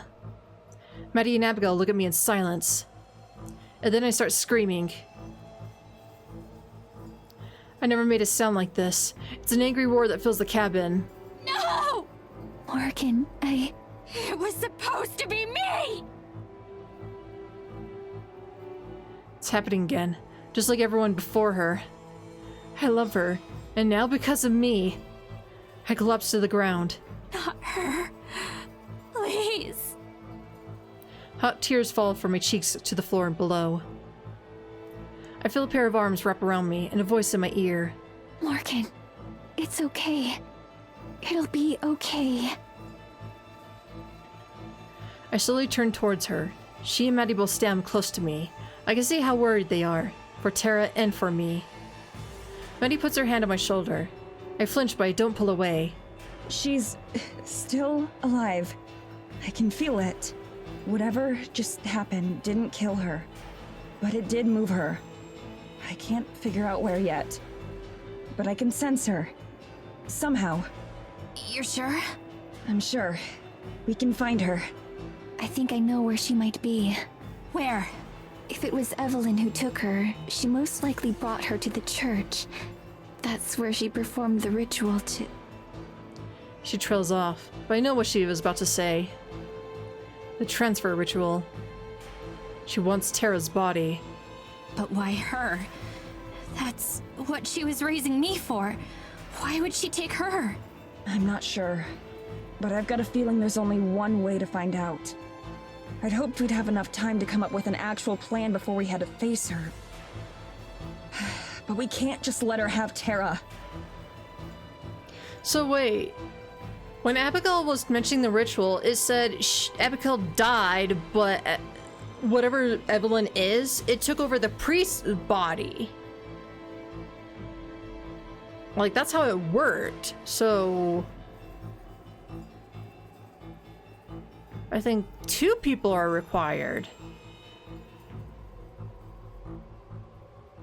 Maybe?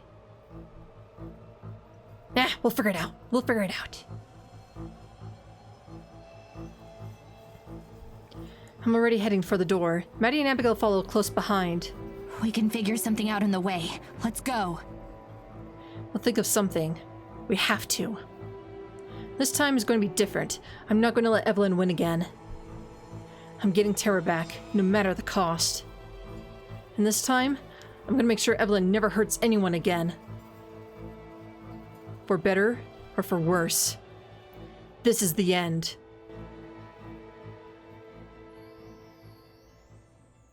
Oh, chapter 6. There was another chapter. Huh, interesting. Oh, long live the queen, I suppose. Oh shit, we got another tip of Tara. Okay. I don't even have time to be disoriented before I hit the stone ground hard. I struggle to pick myself up and stand, but before I can, footsteps approach. Evelyn's, of course, and I'm hauled to my feet. She does it with one hand. She's way stronger than she looks. Hello, Tara. As expected, we're in the church. She drags me over and throws me onto the altar. I try to resist, but my limbs won't move. Oh, hey! Thanks for the ride. I'm scared. More scared than I've ever been in my whole life, but I don't want her to have that satisfaction of knowing it. She walks away, out of sight, although I can still hear her close by. They're gonna come for me, you know. We figured out your whole plan. They're probably already on their way. Let them. I'll kill them too. Her tone is casually disinterested. She can't even give me the courtesy of pretending she cares. I wish I could move my head to see her, but I can't. I can't move any part of me other than my mouth. It's always such a nice feeling to return here. Such a sense of renewal and energy. Although, I imagine right now, you don't feel the same way.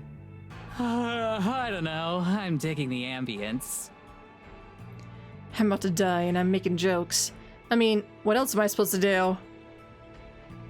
We had a plan, one with a good chance of working. I know that Mads and the rest won't abandon me. They'll just switch it up a little, same as if she'd taken Morgan like we expected. Honestly, it's probably better for everyone that Morgan's the one who's still free right now. She's less likely to screw something up than I am.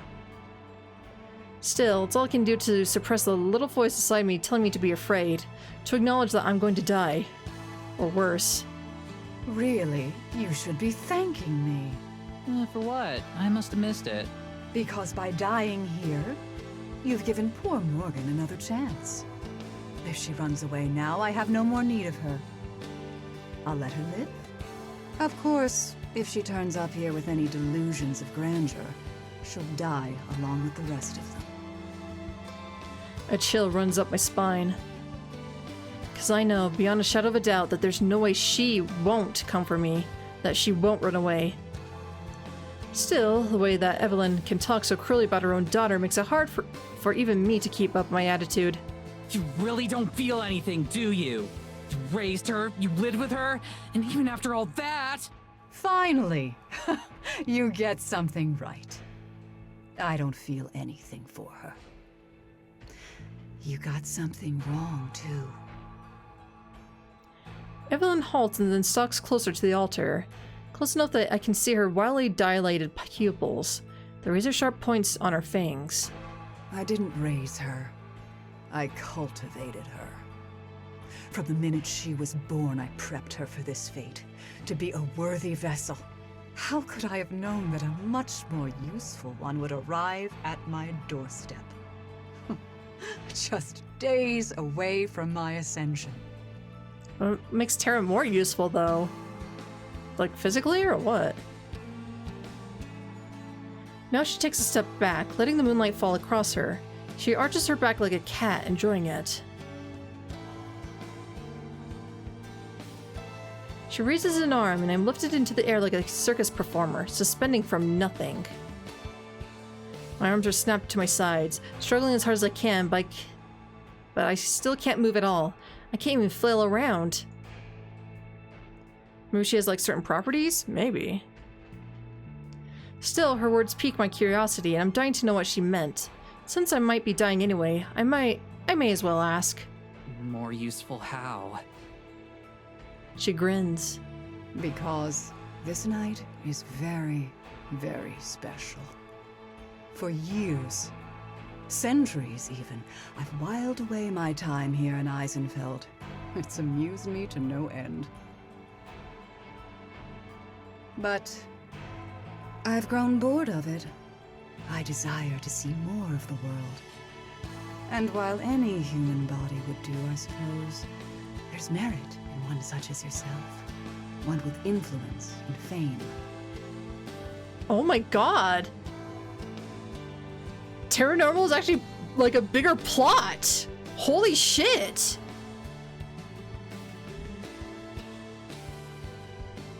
I don't even know the words to convey how disgusted I feel. It's not enough for her to steal my body, but she also wants to pretend to be me. I think the horror I feel must show on my face, because she smirks. As she does so, her skin starts to shimmer and shake, like there's light just underneath it. A thin thread of ethereal matter, like the spell that she used to bring me here, ekes into existence. It stretches between her hand and my chest.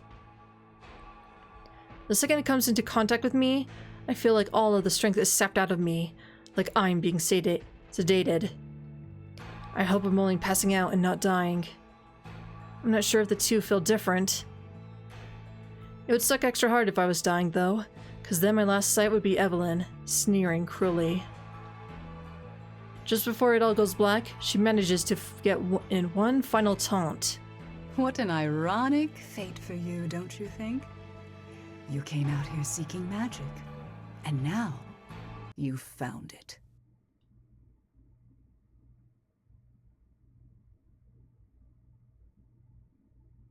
Dun dun dun.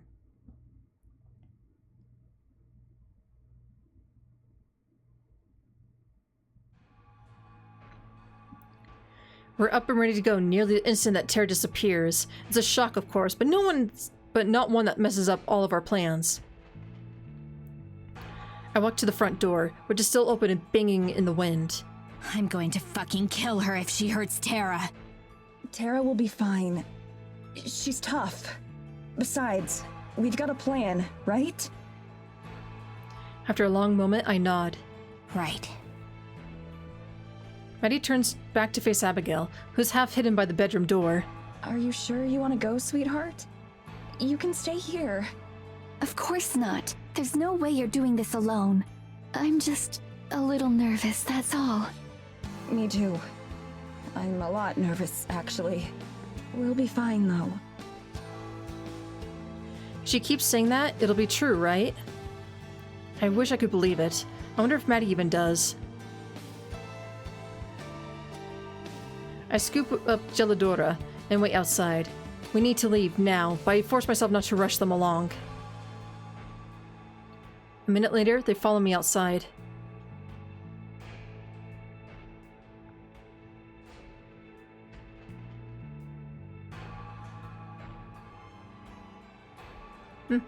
Silence. We hurry out into the woods. Despite some wind and fog, the night is relatively clear. Are you sure you don't want me to just take you to the church? I could have us there in a second. I know, but she can't know about your powers yet. If we arrive too fast, then Evelyn will know something's up.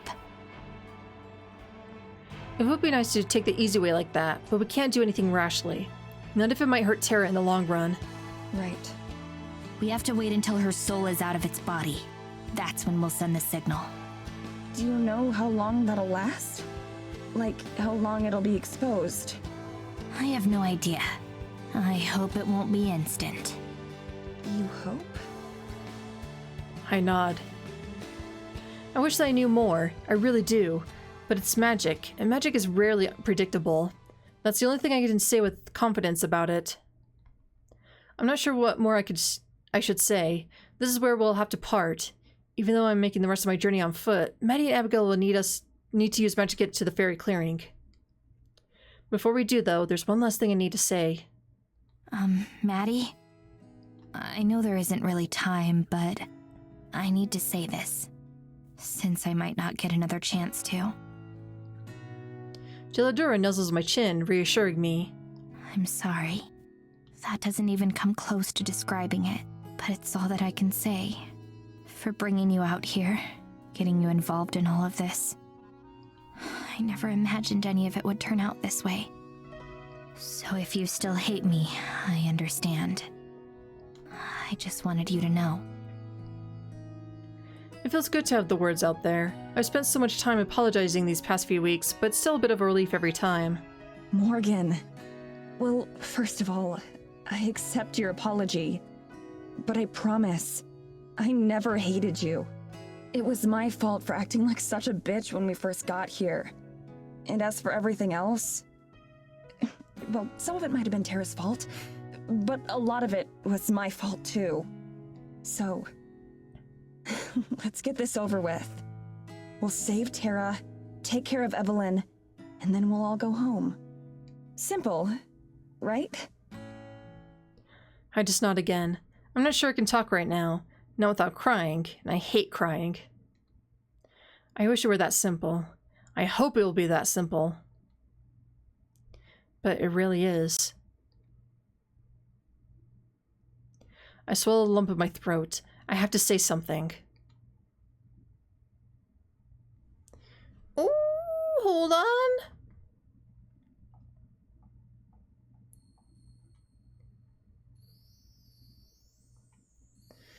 Alright, what should we do? One way or another it ends tonight. I'll keep Terra safe. I'm leaving Eisenfield, and I'm taking Terra with me. No matter what it takes.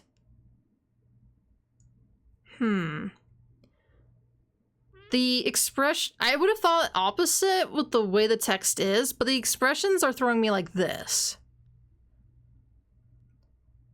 Because one way or another, it ends tonight. I thought Maddie will like kind of offer herself as a sacrifice instead and dies. But with this subcontext, I'm leaving Eisenfield and I'm taking Terra with me. It's like, oh, maybe not. It's the more determined, no, we are both getting out of here. Whereas this one gives you the context of, I'll keep Terra safe no matter what it takes. A little bit somber. Well, let's go with this one. Leaving Eisenfield, and I'm taking Terra with me. I'm thinking the first one. You two? Alright, let's go with that then. One way or another, this ends tonight. I don't care what it takes. Evelyn will be stopped. Terra and I will leave for the life we talked about. That I've dreamt about for so long. I'm going to protect my legacy. I'm not going to let her hurt anyone else. Maddie and Abigail smile weakly. I wonder how I must appear to them. At first, Maddie thought I was crazy. Even if she accepted my apology, I wonder if her opinion has changed. But if everything goes wrong, then load the save and choose the other one. Yeah, we could do that. We'll have opened up the skip option to just skip through the story, so... And it probably should stop when we get some new text anyway. That's usually how it works in visual novels.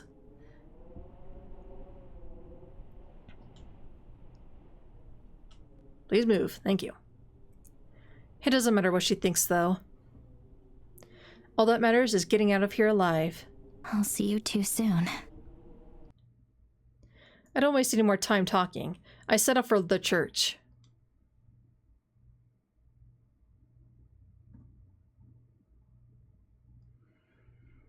This is hardly a plan. It's barely more than an idea.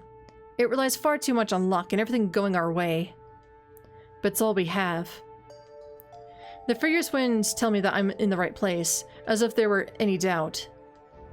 When I approach the doors to the church, they blast open. I've been expected. I don't waste any time. I rush in. Terra floats in midair, suspended by invisible magic.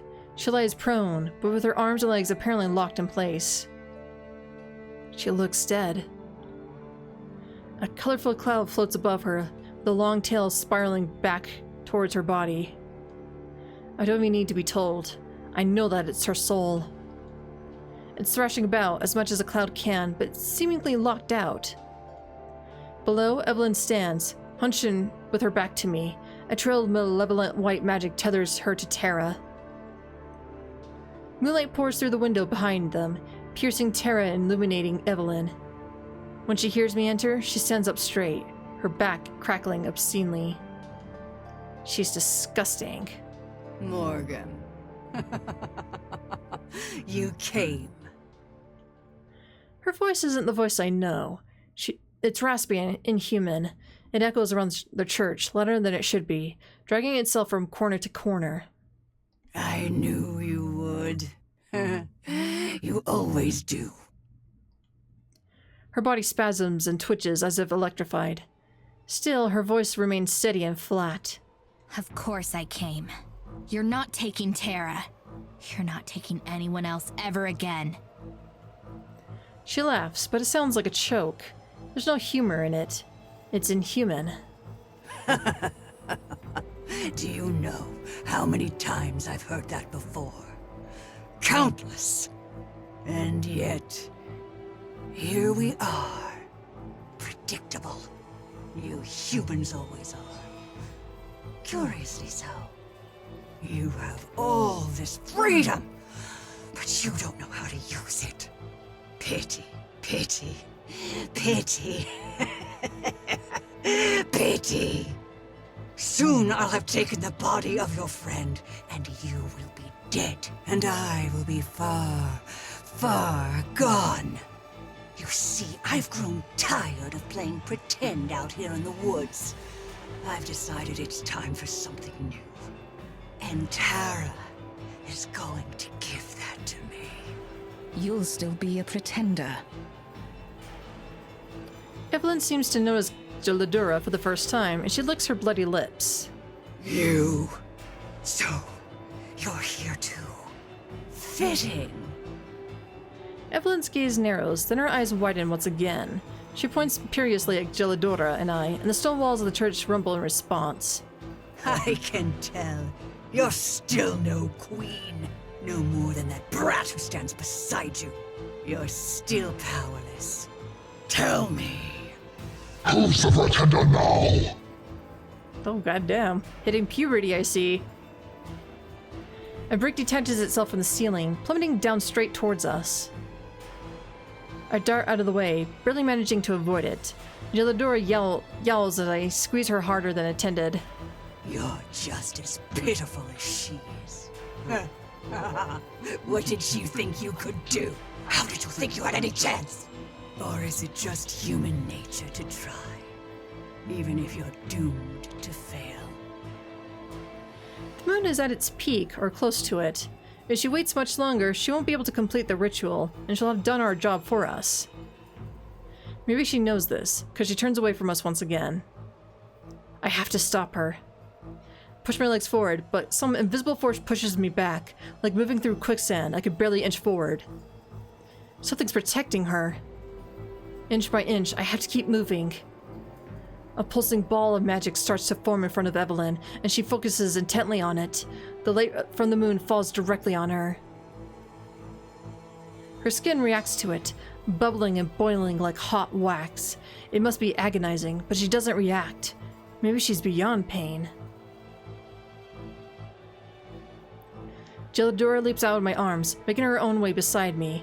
Her breathing is ragged and labored. Neither of us wastes energy on more words. I don't know what I'll do if I reach Evelyn. I just know that I can't sit still.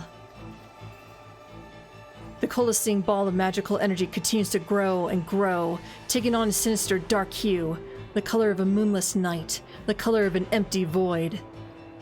It starts to spin, crackle, and shimmer. That's when I realize this isn't for the soul transfer. It's too strong, too unstable. A tendril of malevolent energy suddenly shoots out straight towards me. It moves too fast for me to react. It pierces me like an arrow.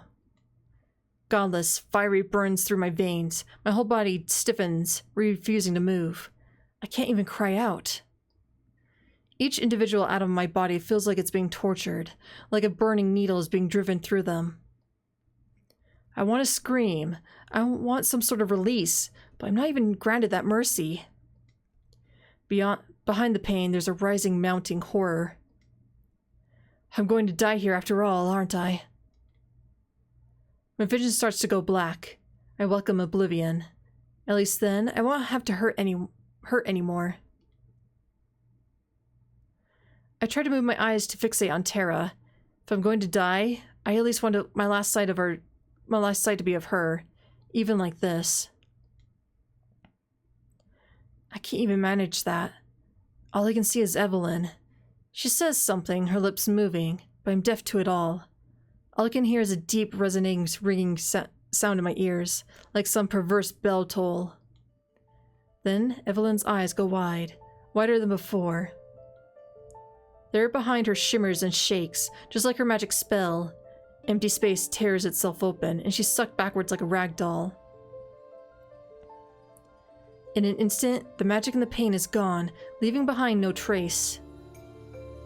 I fall forward, my momentum having been locked in place with me, and just ahead, Terra crashes to the ground limply. I stagger to my feet, not trusting my body to support me, but it does. The complete absence of pain is a shock in its own right. I feel like I should be experiencing the after effects, but I'm not. All that lingers is the memory. Gelidura scurries over to me. Morgan, are you all right? I think so. I feel fine, actually.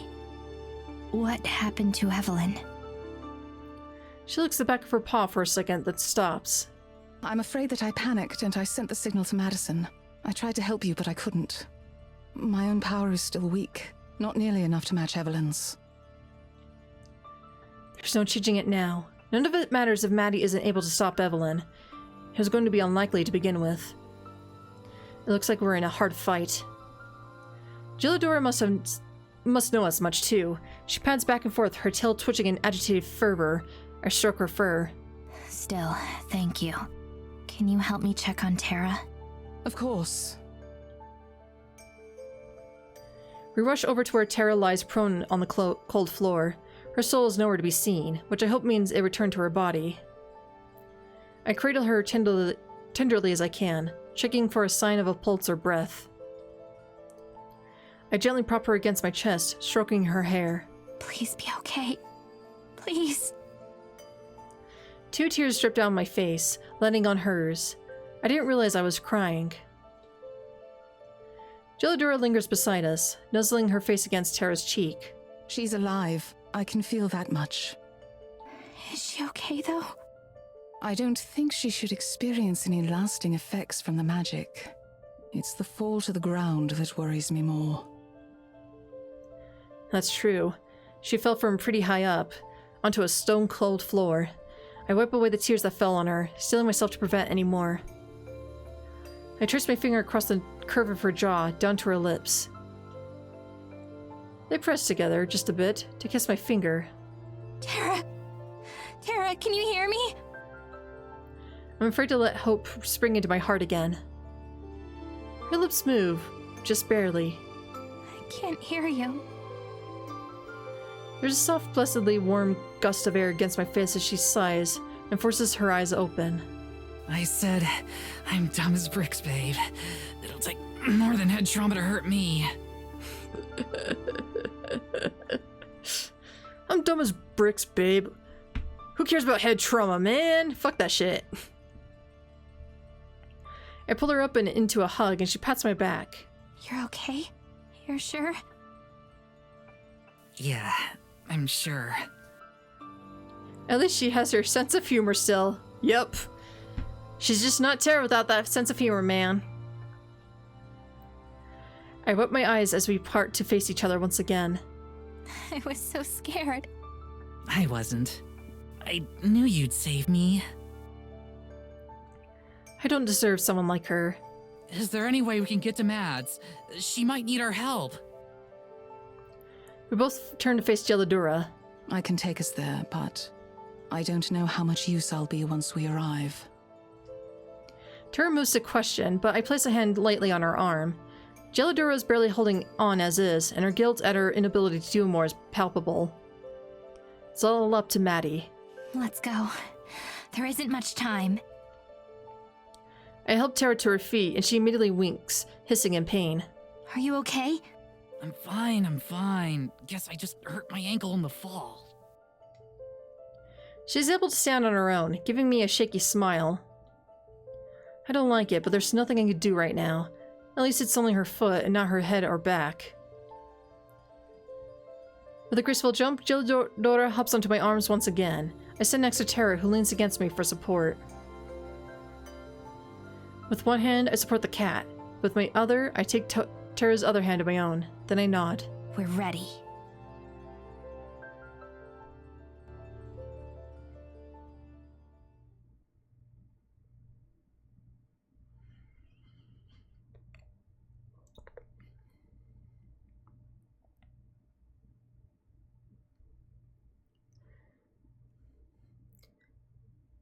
So far, it's not the bad ending yet. Yeah, so no one's dead. Yet.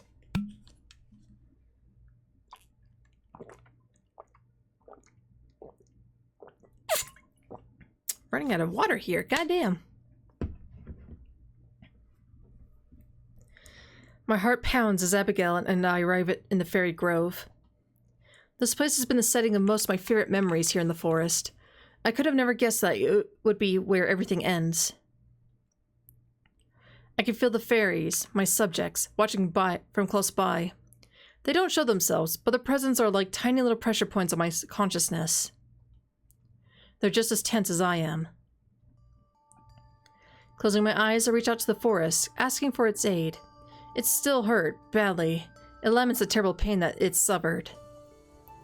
I promise that it'll be okay. It's my duty as queen to ensure this. I hold the forest in my heart and promise to rid it of the Moonsick one. Abigail and I walk to the water's edge. Nervousness tears at my stomach.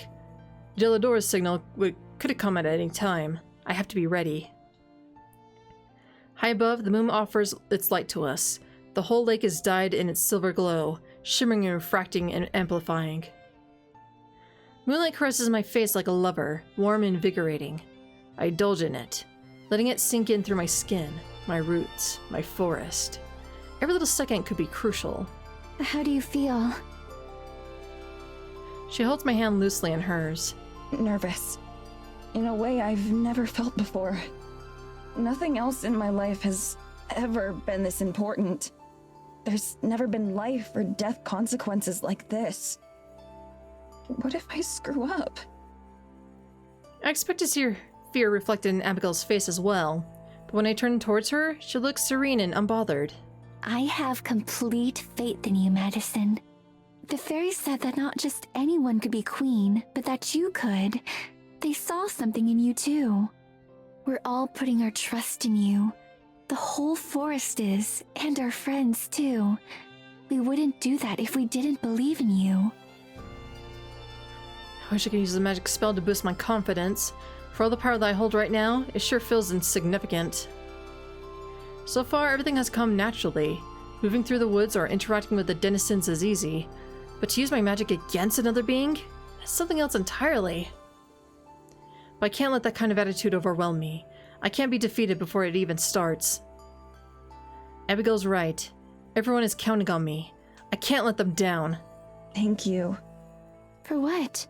For believing in me. She leans forward and kisses my cheek. Always. Always. That word has meant a lot of different things to me lately. My concept of forever keeps shifting and changing.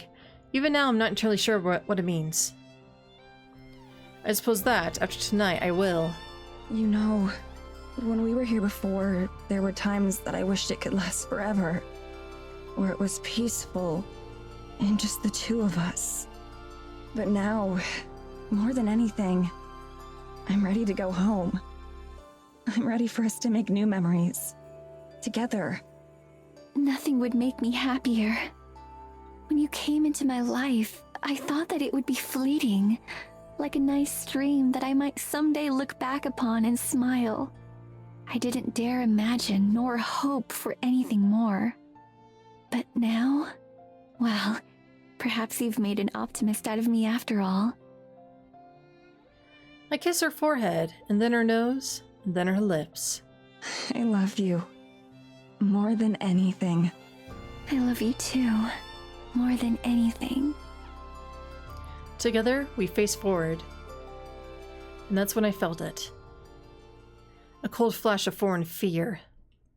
It stabs through my head in the idyllic scenery. I recognize the origin immediately. Geladora's panic signal. I step away from Abigail, clearing a space.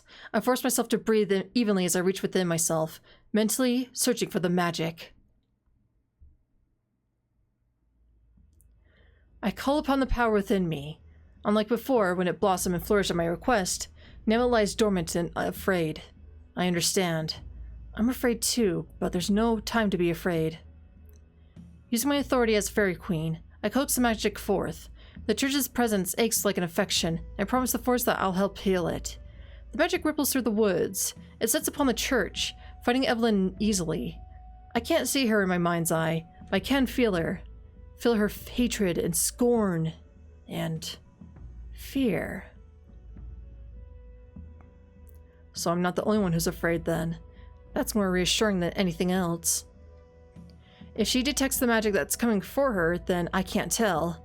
At my will, the tendrils of magic warp around her like vines. Then I stick my hand out, my physical hand, actual hand, and I pull. The result is immediate. Just above the surface of the lake, a ripple disrupts the air as a massive rift opens up. Within seconds, Evelyn falls forward through it, collapsing in a heap to the shore. It's wrong, though. She's still in her regular body. It's not just her vulnerable soul like it should be. I take a fearful step back. Why did Gelidorus send the signal early? My blood runs cold. What if something happened to her and Morgan? What if she wasn't too early? What if I was too late? I try to rally my thoughts and concentrate on what to do. She quickly picks herself up, wild eyes casting back and forth. Her appearance is monstrous. It finally fits her personality. Her gaze falls on me, and her lips curl in hatred or disgust. So, it's you. It's me, Maddie. I see that even death didn't want you. And now here you are, stinking of snow and pine. Stinking of them. You wear their clothes. You bear their crown. But you are not one of them. She lumbers forward, her steps seeming pained. She's either dazed from being pulled here, or from the effects of her own spell. But I can't count on that last one. You're right. I'm not. Just like you'll never be a human. I need to buy myself time while I try to think. Human? Ah, is that what you think I want? I will be more than human. A gust of wind stirs up, likely at her calling. The trees shake and I plant my feet firmly to keep from losing my balance. I feel the barriers in my mind freeze and break away. She's gone. As the world spins around me, the moon shines down on the lake. I search for a presence with my mind, but I can't find her, like a fish that slips out of off the line. I need to calm down. My heart races as my head begins to ache and throb. You're so fragile, so easily damaged, so easily broken. The biting wind intensifies, threatening to sweep my crown away. Abigail shields herself with one arm. Evelyn, however, remains unaffected. What's wrong, little child? Why not make this easy on yourself? I can make it painless for you this time. Reality and illusion blur and blend, and the fabrics of my vision tear. She takes another step forward in my mind, shattering what little focus I had. She's almost close enough that if she lunged forward, she could have grabbed me by the throat. Instead, Evelyn scratches her own neck, her nails drawing blood, but she doesn't seem to notice. High in the sky, the moon watches over us, indifferent. I can feel its light sustaining me, the same as it bolsters hers. She turns to look up at it, shivering. Do you know why you were the first to go? Because you were the easiest. All alone, off in the woods. Tragic accidents happen all the time out there. Really, it's my daughter you have to blame for all this. It's a shame you won't get another chance. Try to find her again with the magic, but I can't. It's like she isn't even there. Where consciousness should exist, there's nothing but a gaping hole. A void that feels familiar somehow. Her eyes glow red as she faces me again. Looking for me. My consciousness is immediately assaulted. My head pounds as I feel Evelyn enter it like an intrusive thought. Every push and pull she rips at my soul. My magic quakes under her power, flickering and fearful. I try to reach out and grab it, pull my own consciousness and strength into me, but every time I get close, it's yanked away. Unrelenting, overwhelming. Die, die, die! It echoes and reverberates in my skull. I choke, momentarily forgetting how to breathe. Every single thought, every single idea snatched and destroyed. I can't even see anymore. I knew it! Your gifts are wasted on you. Queenship is wasted on you. What good is power if you don't know how to use it? All of you are the same. A same pain in my head forces me to my knees. Your friends couldn't save you then, just as you can't save them now. An unseen force shoves my head upwards, making me look at Evelyn. Master Darner-chan, hello and welcome. No way, is this hentai game, please? Wrong channel, wrong website, wrong everything. They tastefully cut away from the saucy bits. Oh, wrong one. Hold on, hold on. Let me get you the right one. There you go.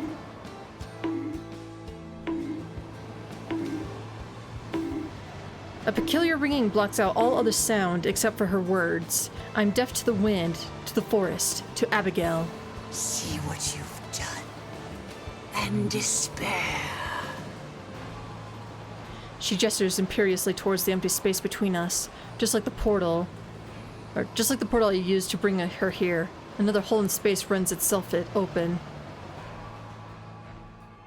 Through it, I can see a glimpse of the murky stained glass window of the church.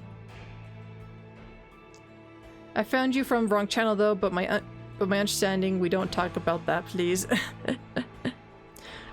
It gets brought up every now and then, so yeah, it's not a big fat no-no around here, I would say.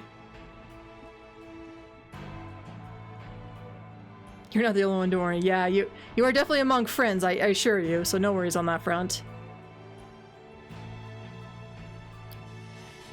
Then, it appends unceremoniously, spilling on my friends. Or at least their bodies. Nausea hits me at the sight. Terra's there, her body limp and broken, arms and legs splayed at an obscene angle. Blood trickles from her mouth beneath her open, sightless eyes. Morgan is also there, in a heap, though her body isn't as mangled as Terra's. A grisly wound stretches from ear to across her face and down her neck. Blood stains the sand beneath her. Cute. Even Gelidora lies there, motionless. Though her back is turned to me, a small pot of water forms beneath her, spreading as she seems to melt. I scream. I want to run towards them or clutch at my heart, but I'm pinned in place. How? What went wrong?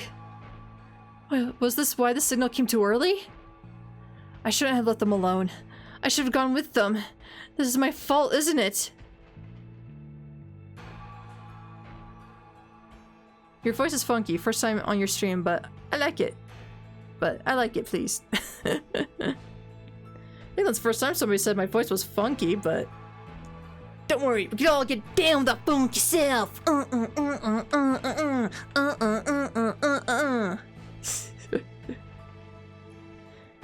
starting to think this might be the bad ending. I don't know. Maybe, it might be, but Morgan and Terra were fine, though. When did Evelyn get the chance to, kill them? Evelyn's attack on my mind ceases in order to let me truly comprehend the horror before me. As much as I fight it, my heart gives way to what Evelyn asked of me. I despair.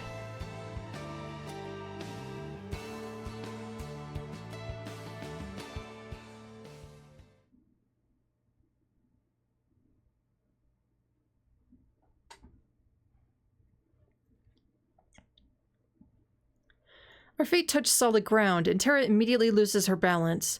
I grab her shoulder to keep her from falling. Gelidora pants heavily, the magic having taken a heavy toll on her. Maddie, Abigail, and Evelyn are on the far side of the lake. Only Abigail seems to notice us. Even from a distance, the terror on her face is clear. Come on, they need our help. Terra takes one step forward and then falls to the ground, clutching her ankle. Shit. Just then, Maddie screams, in pain or in horror. A sick feeling in my stomach. All three of us turn to look, although there's nothing new to be seen. I know from experience that doesn't mean she isn't in pain.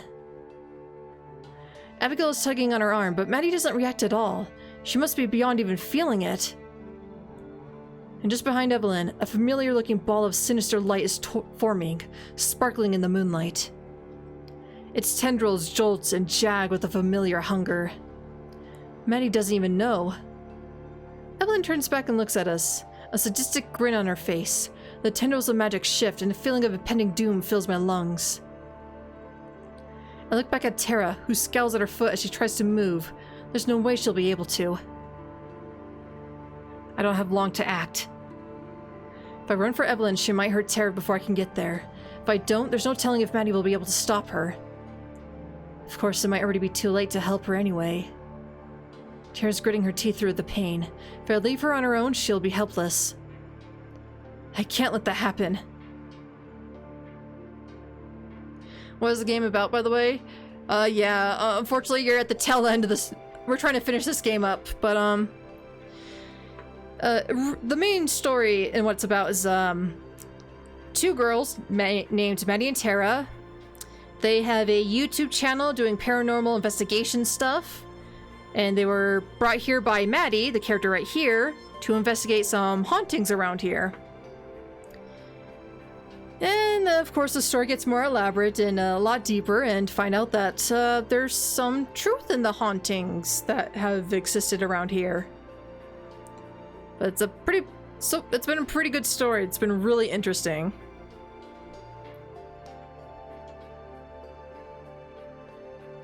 I face towards Evelyn again. I have to stop her somehow. That's all that matters. Even if the realization that it might cost me my life rushes through me. All along, I've been aware of that as a vague possibility. I'd always known it might come to that.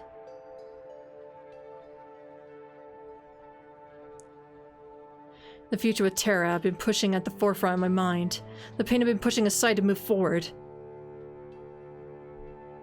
The memories and emotions of the past overflow and hit me all at once. All the things I thought I could forget. But now in this moment, faced with that decision, I freeze. My whole body seizes up and I fall to the ground. No. No. Not here. Not now. I can't afford to be paralyzed with this right now. But the cracks of my physique freeze over and hold, and the curse within me grips my every muscle. Years of feeling nothing, weeks of pushing forward, and still fear triumphs. Is this really how it will end? Am I really not strong enough to do anything? Something soft brushes against my arm, and I look over to see Gelidor hurrying towards the lake. She turns back towards me, meeting my eyes. Take care of Tara.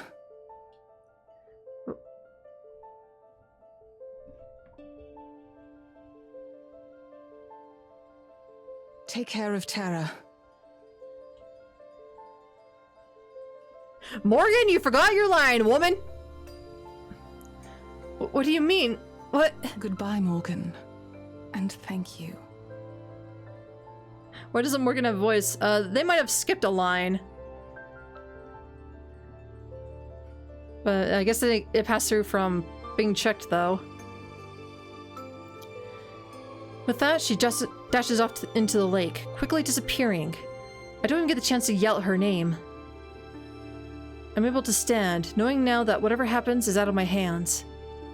If I'm going to die, at least the curse gives me the courtesy of letting me face it on my feet.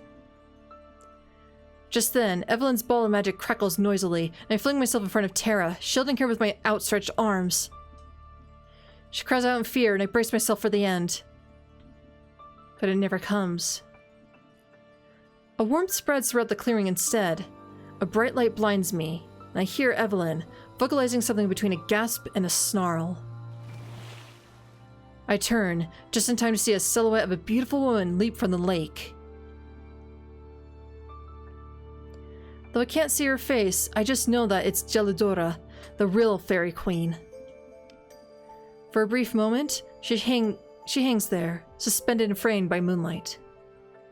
She waves her hand in a slow, elegant gesture like a conductor directing an orchestra, light glitters at her fingertips. Then she hurls the light towards Evelyn. Two things happen simultaneously. The shards of light shred through Evelyn's form, leaving glistening, luminous trails where they cut her.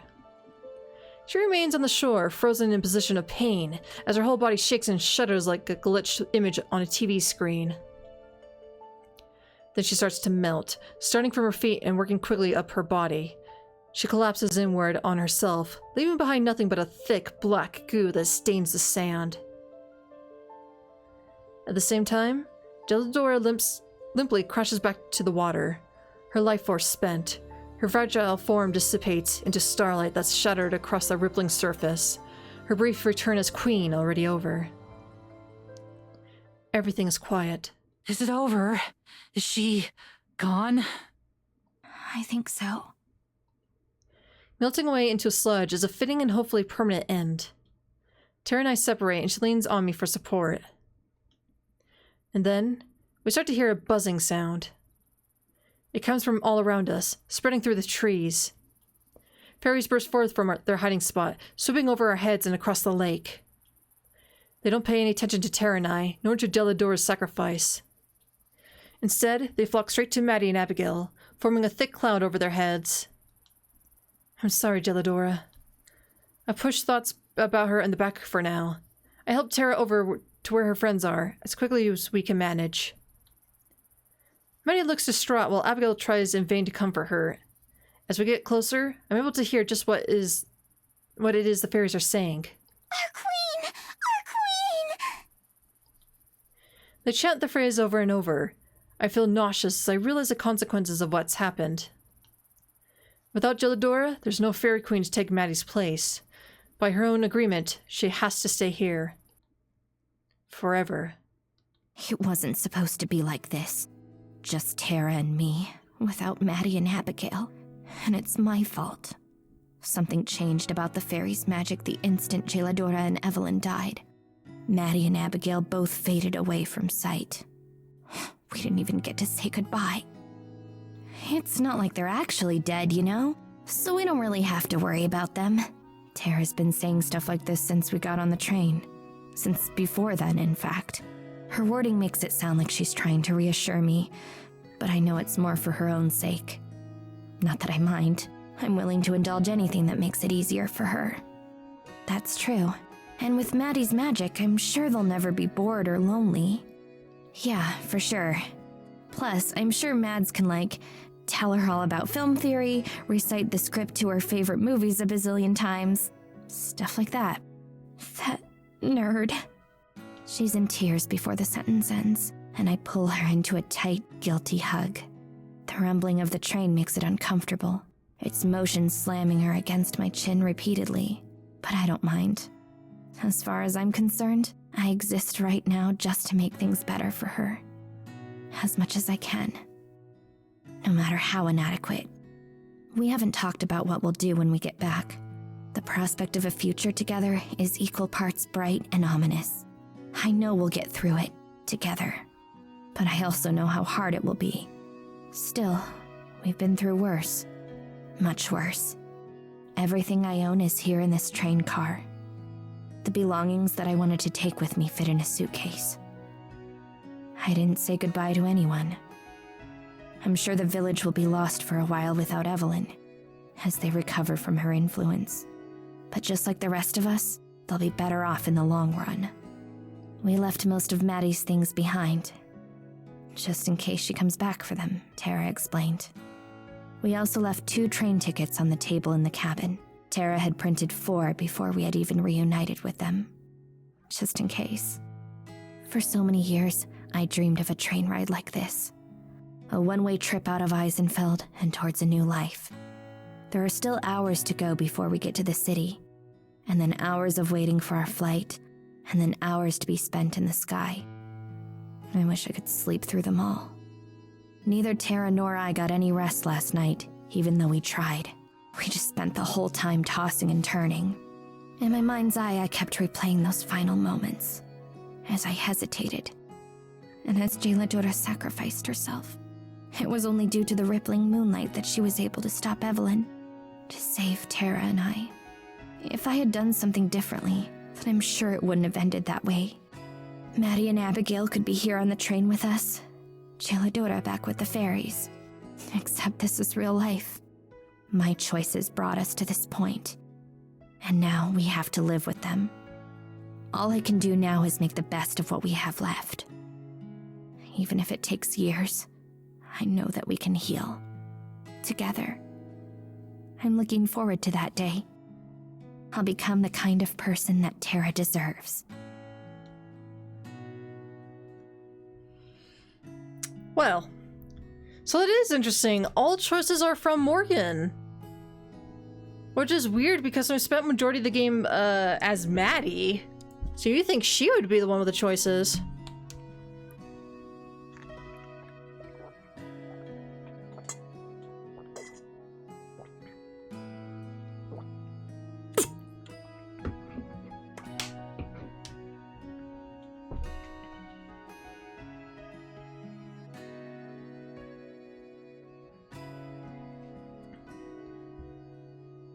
I'm never a choice. Apparently, especially in this game. It takes a week or two before Terra is able to go into Maddie's room. She only stays in there for a few minutes before the tears start flowing. After 3 weeks, she calls Maddie's family. I hold her hand while she listens to them sob. They don't speak to her again after that. It takes 2 months for her to be ready to start clearing out Maddie's room. BT keeps scratching at the door, waiting for Maddie to open it and let him in. It takes a long time for her to make her video about what happened. She keeps it vague. She moves on to something new. We get our own place. The old house had too many bad memories. We give our new home a life of its own. We heal. We grow. I wait a long time before I propose. About 5 years after we first met. I get down on one knee and ask her to spend the rest of her life with me. She freezes for a moment. I start to worry. Then the tears start flowing and she puts on that big goofy grin. Obviously, I wasn't planning on spending it with anyone else. Her parents are thrilled. To my surprise, they love me. Now I get to call someone Mom without feeling sick to my stomach. Mom helps me pick out a suit. Dad helps me pick a venue. It's all goes smoothly. We get married in the spring. She can't decide if she wants to wear a dress or a suit, and ends up wearing both. A suit jacket over a gown. I love it. She writes her own vows, and everybody laughs. In the front row, there are 2 empty seats. It was her idea. You never know. They might still show up. It'd be mad awkward if I didn't have a place for them. They don't show up, but somehow I get the feeling that they know. Wherever they are, I bet they're happy for us. I hope the 2 of them are as happy as Terra and I are. I kiss Terra on the altar. It feels like I'm kissing her for the first time. It's the most wonderful moment of my life, and as I kiss her, I silently think of Maddie and Abigail. Gelidora, too. This wouldn't have been possible without them. That night, I carried Terra across the threshold. She wants it to be as cliché as possible. I have to admit, I like it. It's sweet. It's happy. It's healing. We're complete. And we will be for the rest of our lives. Thank you, Maddie. Thank you, Abigail. Oh, that actually wasn't a bad ending. Goodbye.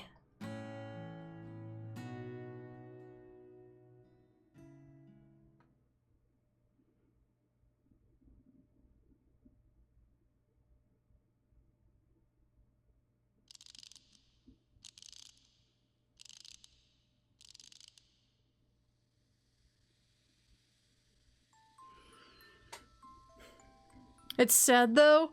Yeah, but they're not forgetting them. Like they're learning, they're healing. It's like, okay, that's not too bad. Now then.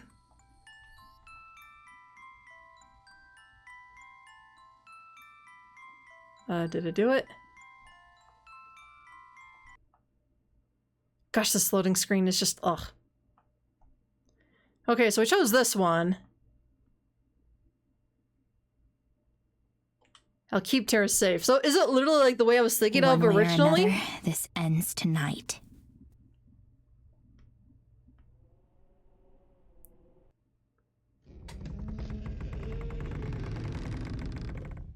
The good old fast forward button. Just only read the parts you haven't read before. Alright, pretty much the same so far.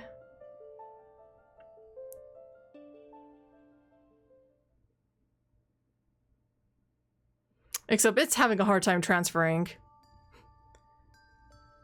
Yeah, I'm starting to think this port is not a good one, unfortunately. I do believe it is a Steam game, though, which I'm pretty sure works a lot better on that form.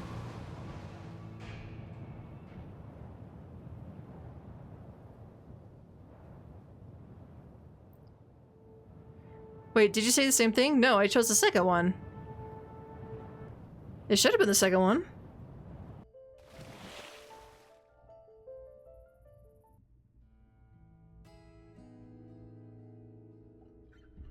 Oh wait, what? Did I?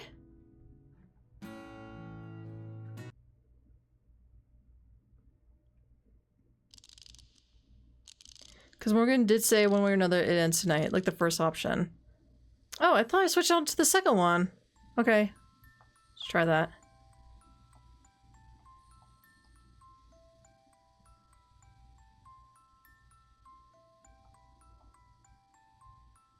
Load.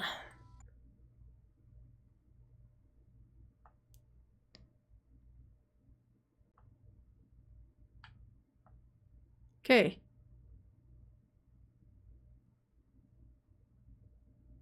That or the other choice doesn't matter, which would be sad. Okay, so then we have to go back to like the first choice then, which was forever and a day ago.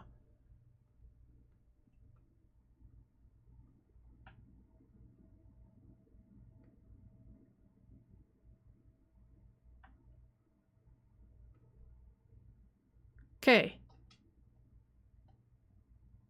One way or another, this ends tonight.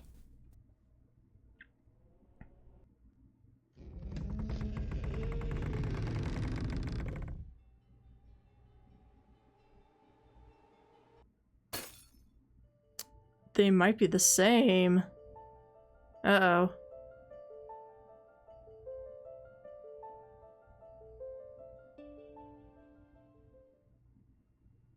Oh, well, that kind of sucks.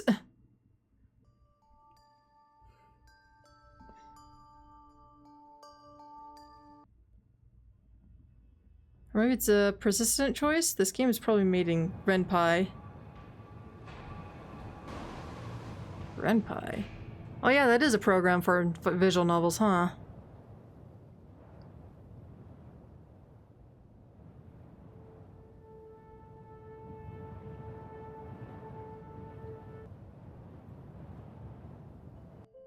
And the same thing. Okay, hold on.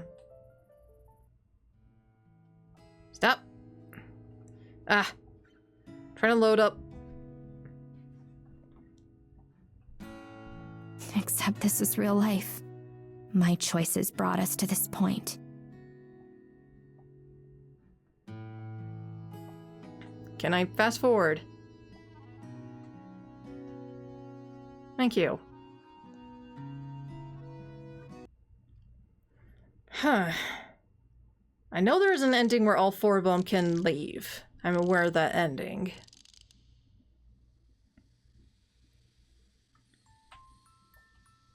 Gosh, it's gonna be such a backtrack, though, to do. Which one is it?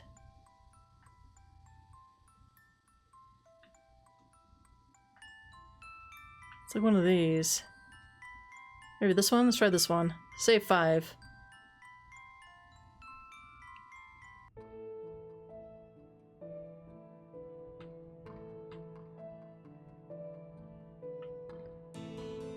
Oh, this is such a huge backtrack, though. Ugh. Maybe I can, like, show off the endings. But then again, there's not much... Let me see. Let me look.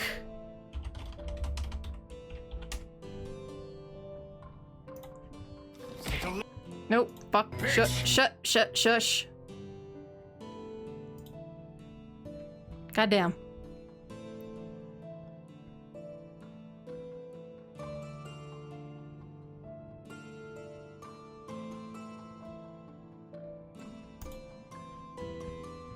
Okay. Oh god, that's a long-ass one, huh?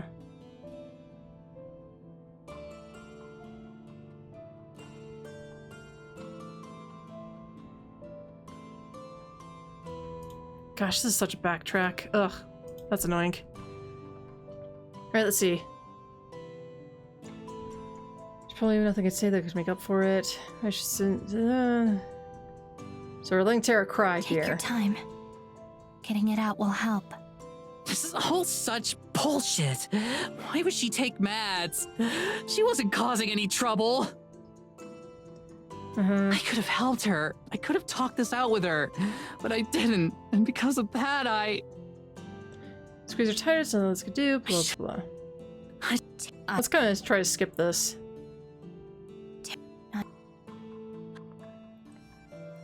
Because I want to try to rush through that goddamn ending.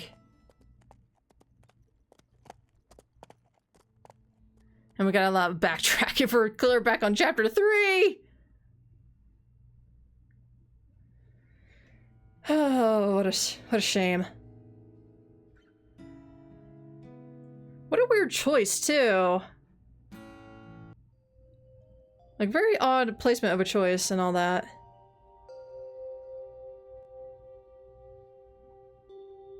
I mean, I guess a little time off could help me. As long as we get right back to looking for Mads afterwards. Of course.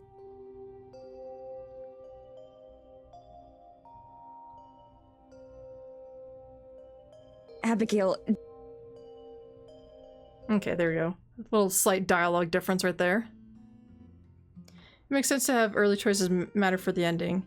True.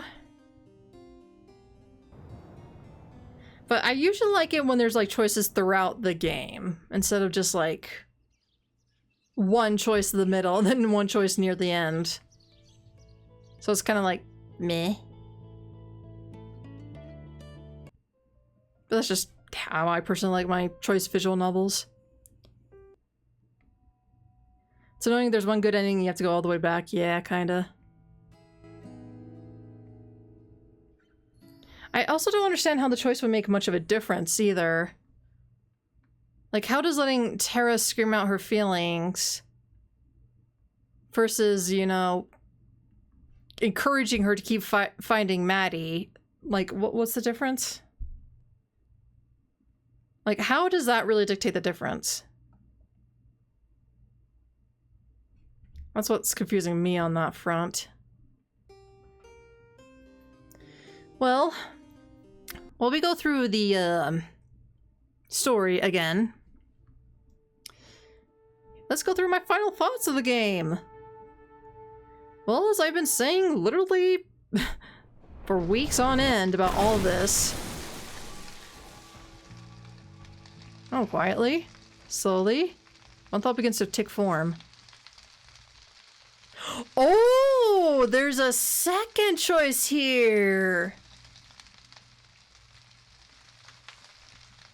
Maybe they could have a few more choices and then give you a score or something so you miss one, but still get the good ending if you get enough choices right. Ah, sneaky bastard game. Sneaky fucking bastard.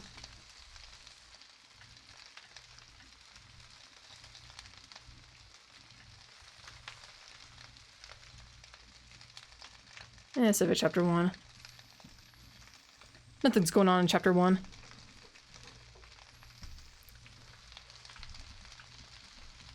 We don't stand a chance against power like that. She'll pay for this, no matter what it takes. Or was this a choice already? I just don't remember.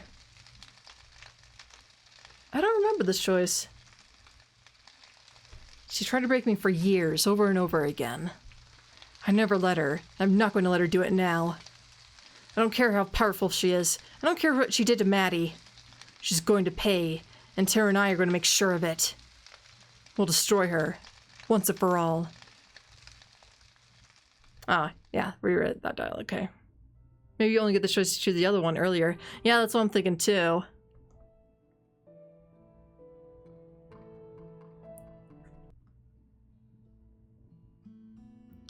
What I'm trying to figure out...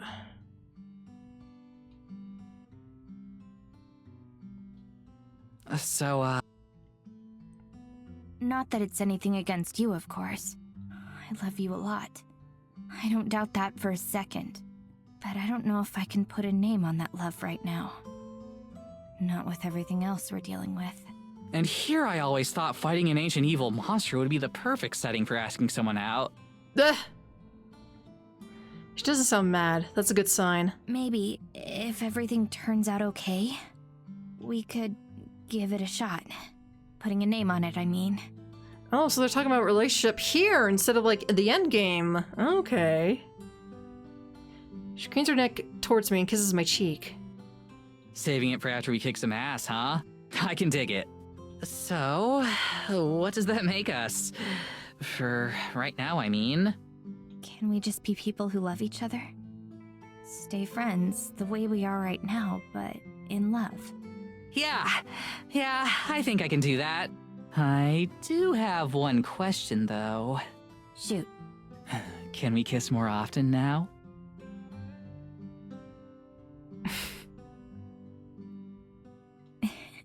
That works for me. I already know she's about to kiss me, but I beat her there. My lips meet hers on the way up. Her squeak of surprise melts away as we hold each other. I'm still afraid. I'm still uncertain. But this helps. She helps. Thank you, Terra, for everything. Aww.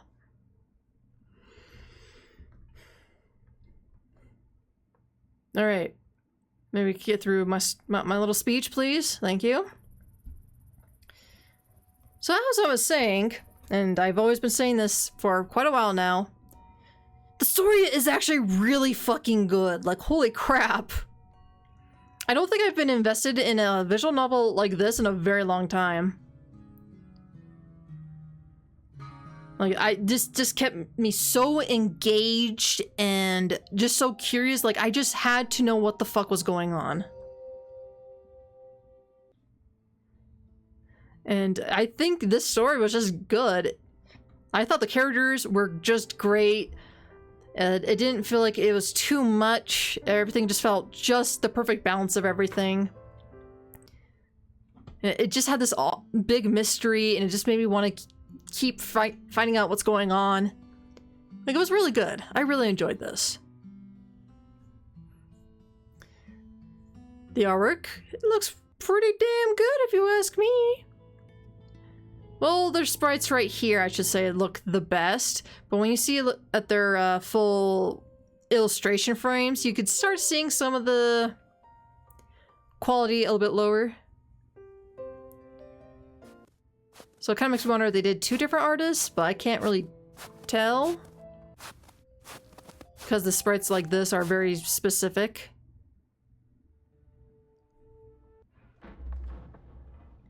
But for the most part, the artwork is fine.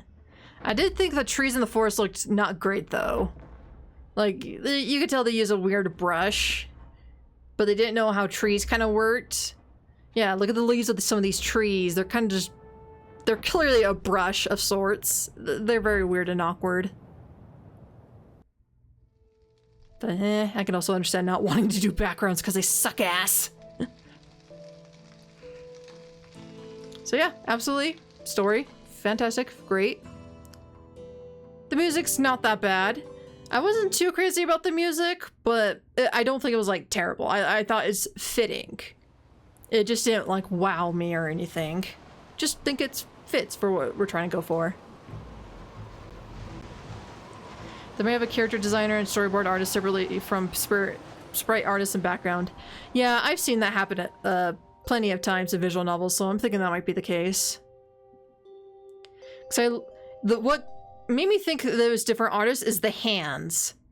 The sprite work in the hands for these look fine, but when I see the full-blown illustration ones, the hands are a little not as polished or not as great. So I'm just like, are these different people? I think they are, but...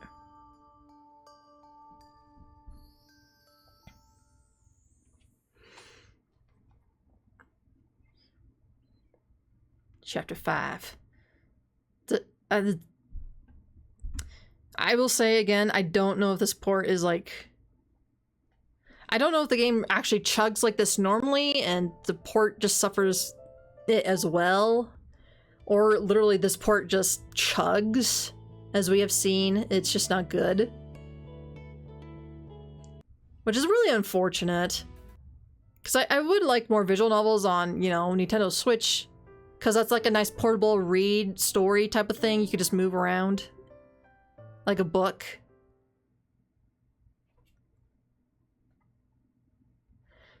But anyway. Terra, stop for a second. We don't know for sure this isn't a trap. Yeah, but what if it's not? I can't take that chance. Weird that the button stopped right there. Or did it hit my thigh? Maybe the button hit my thigh. That could have been my thigh, actually. But yeah, I liked the chemistry between every character. Like, especially Maddie and Terra. You can tell they're really good friends, but it went on the rocks. And I loved how Terra's fame actually comes back into the story. Like, Evelyn's like, huh, Terra, you're quite an interesting character, and you're famous. People know you. I can travel the world. Which kind of makes me wonder, why didn't she just do that before? If she wanted to travel? Kind of seems dumb, but I don't know, maybe there's like a plot we're missing somewhere around here with the other endings. You think visual novels of all games types would be the easiest to port, but Ren'Py being written in Python, it is not the most performant programming language. Oh, really? That's unfortunate.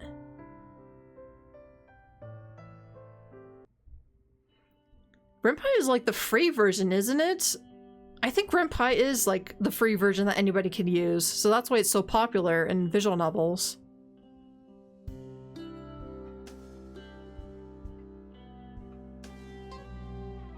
You've got passion, you've got personality, you've got conviction, you've got so much awesome stuff in you that I couldn't name it all if you gave me a whole week.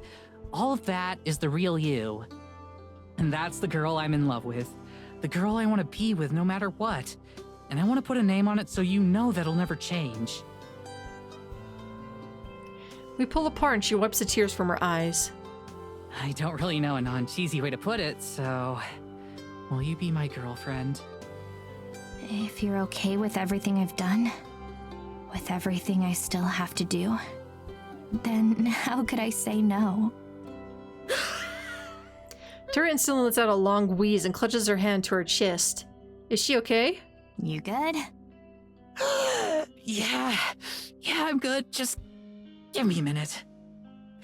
I feel like my body's trying to overcome being allergic to commitment right now. I awkwardly pat her on the shoulder. It's obvious that neither of us have any idea what you're supposed to do in a situation like this. This could be our last night together. But in a way, it's our first night together, too. I'm going to make it the most of it. Oh my god! Bow, chicka, wow, wow! Damn, so many people so thirsty around here. Like, goddamn.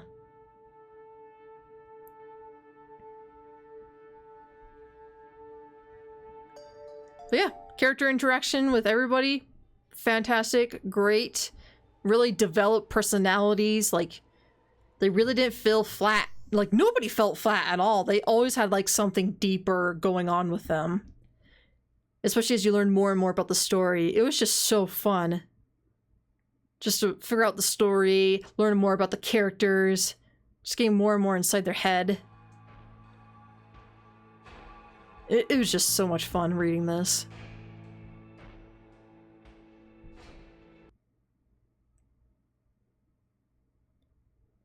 You found it. But yeah, that sucks if this is made by Ren'Py and the coding is not that particularly great.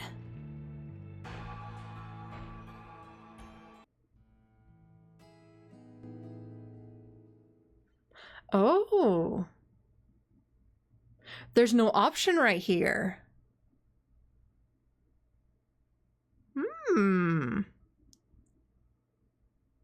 I mean, Python is easy to program in, and it is easy to learn. Oh, no, here it is. We got different options.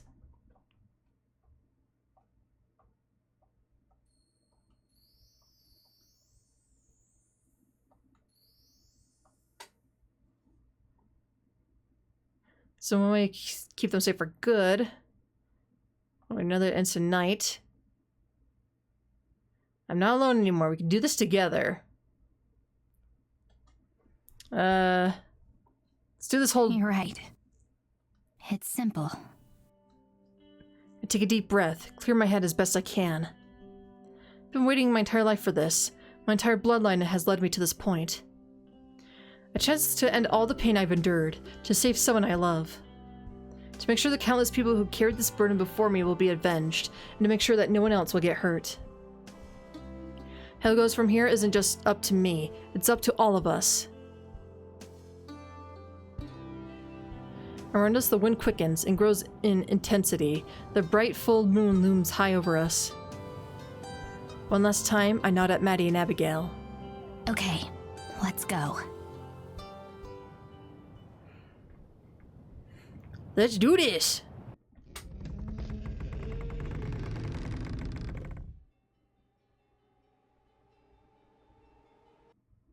Going through the creepy as hell lady.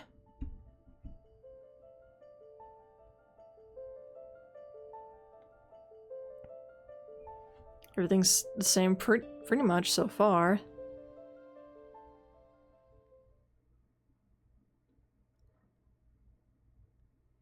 But I'm gonna bet this is it, because I feel like this is correct.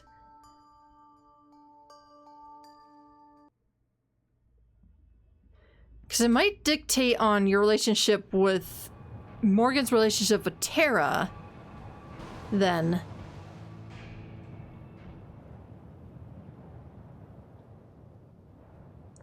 At least that's what I'm thinking with what the answers and what led to them, and the outcome of it all were.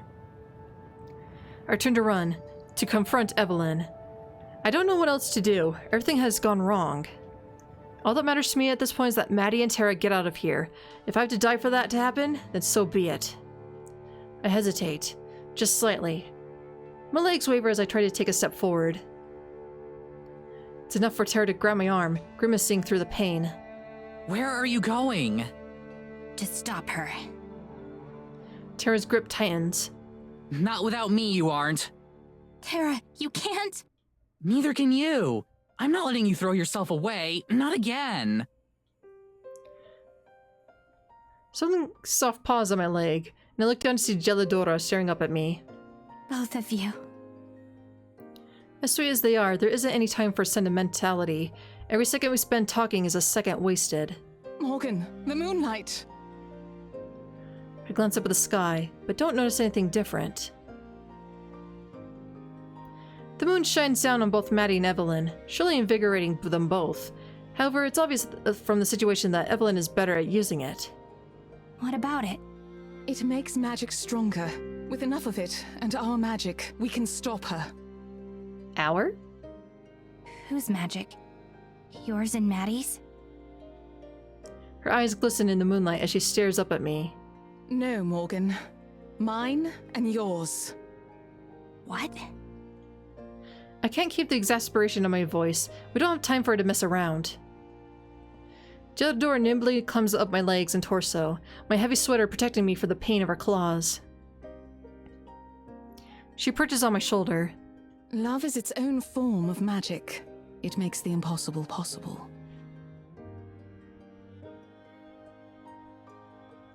Really?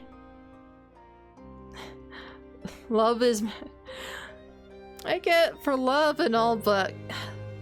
Come on, game.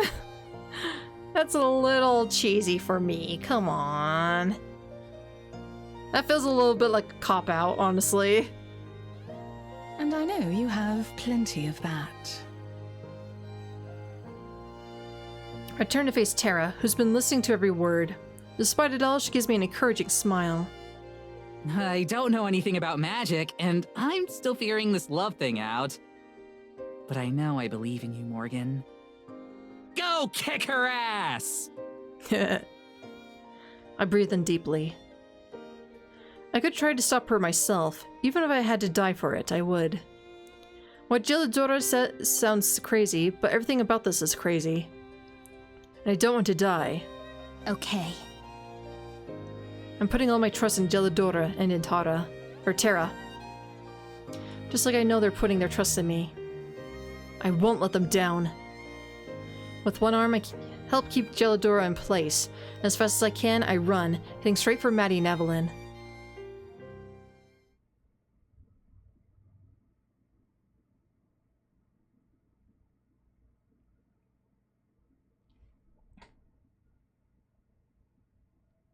Back to Maddie again. Now do you understand? Everything that you've done still wasn't enough. Even cheating death itself.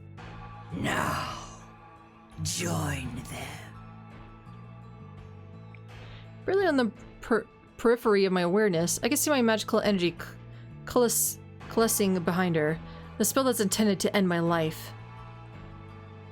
I need to react. I need to move out of the way or do something. But I can't. I'm frozen.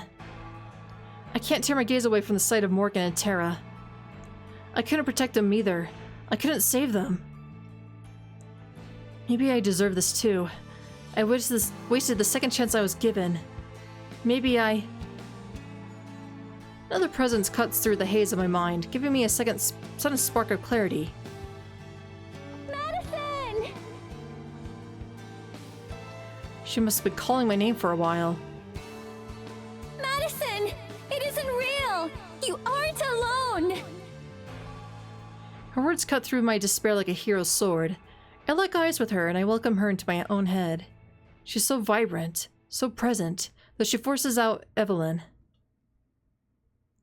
Everything that I was feeling just moments before, all of the fear and horror is swept away, and it's replaced with only one thing. Love.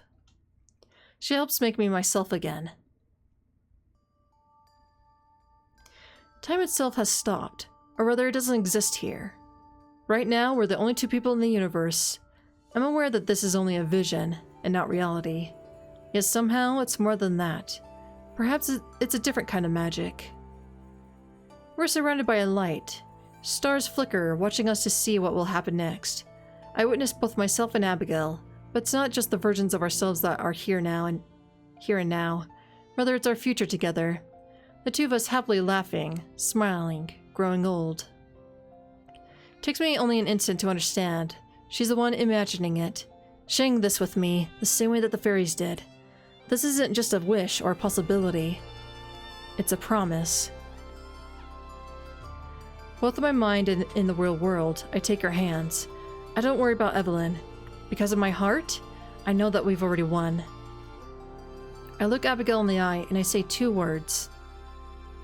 I do. I focus on the feeling of her hand against mine, and the knowledge that she's with me. I steady my breathing and face back towards the scene that Evelyn's conjured. Only now do I notice the imperfections there. Morgan's sweater is the wrong color, Terra's hair clips are the wrong shape, even the markings on Geladora's fur are different. You liar! I should have known. They were just more illusions. It's always illusions with her. I almost fell for the same trick twice. But it won't happen again. Before my eyes, the fake images flicker and then dissipate, vanishing entirely. For the first time, Evelyn takes a step backwards, shaken by my resolve. The spell she had been charging collapses into nothingness. She shudders yet again, harder than before. She shakes so hard that it looks she might fall apart. But she doesn't. When she faces me again, there's still murder in her eyes. Evelyn takes a decisive step forward and outstretches her hand towards me. She opens her mouth, baring rows and rows of teeth at me. I feel Abigail presses to my side and the vision disappears. Just then, I spot Morgan running towards us, Geladora in her arms. The real Morgan and the real Geladora. As they approach, I feel Geladora's thoughts collide with my own. She sends me an apology for the signal, conveying in an instant everything that had happened. Then, she sends me a request, along with 2 words. I'm ready. Maddie! The lake! Even Evelyn turns around to see what Morgan's talking about. Then, without warning, Morgan turns and dashes into the pond with Geladora still in her arms, submerging them both in the water as they vanish from sight. Terra skids to a stop, watching the spot where they disappeared as the shimmering surface of the pond scatters moonlight. I understand. For what I hope is the last time, I drop the magic that the fairies have entrusted me with. I coax it out of every nook and cranny of the forest, from the frozen ground under our feet to the highest reaches of the tallest trees. I implore the forest to help me. Within an instant, I could feel its response. From the fairies, hidden just out of sight. From the forest spirit, waiting forlornly in its grove. From Alma's mother, her child taken from her unfairly. For Morgan and Gelidora, putting their fates in my hand. From the very moon itself. I move with the easy confidence of doing something that I know I was born to do. All my short time as a fairy queen has been building up to this moment. I step forward, bolstering with energy and no longer afraid. I feel out of gaping hole where Evelyn's mind should be. The black vile reminder of the existence she forsook and the lives that she stole. I find her like a roach, skittering and afraid, and I bind her. I'm sure that sears her like fire. She shudders and shivers and quakes in the moonlight. Moon sickness. After that, I let go. I release it all of the magic and power that was given to me. I let it flow out of my fingertips on its way back to its rightful owner. I can see the arc of the magic as it descends into the lake, where I know Gelidora is waiting for it. Then, as the last vestiges of it leave my body, and the vision of it disappears, and the warmth of the moonlight vanishes, leaving me cold. The thousands of voices and consciousnesses quiet and then go still, leaving me all alone in my own head and once more. My dress returns to its proper form as just a jacket, and the flowers wither and shrivel away into non-existence, not death. The crown on my head crumbles into dust, brushing past my ears before it's blown away. At the same time, Morgan resurfaces and swims to the shore, where Terra is waiting for her. The moonlight is endlessly refracted through the water, where it shimmers and sparkles. Beneath the surface I can see her. Gelidora crests back through the surface, her true form restored as she accepts the mantle of Fairy Queen once again. A shining dress with the color of fresh-born snow adorns her, glittering as brightly as the stars overhead.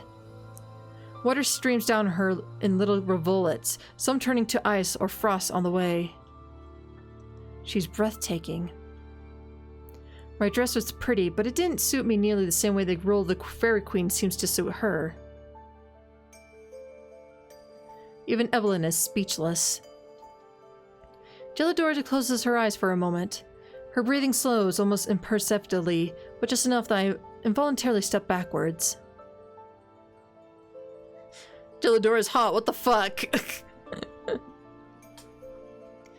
Her movements mirror the ones I performed just moments ago. Gelidora's stance is more experienced, more graceful, but I recognize it.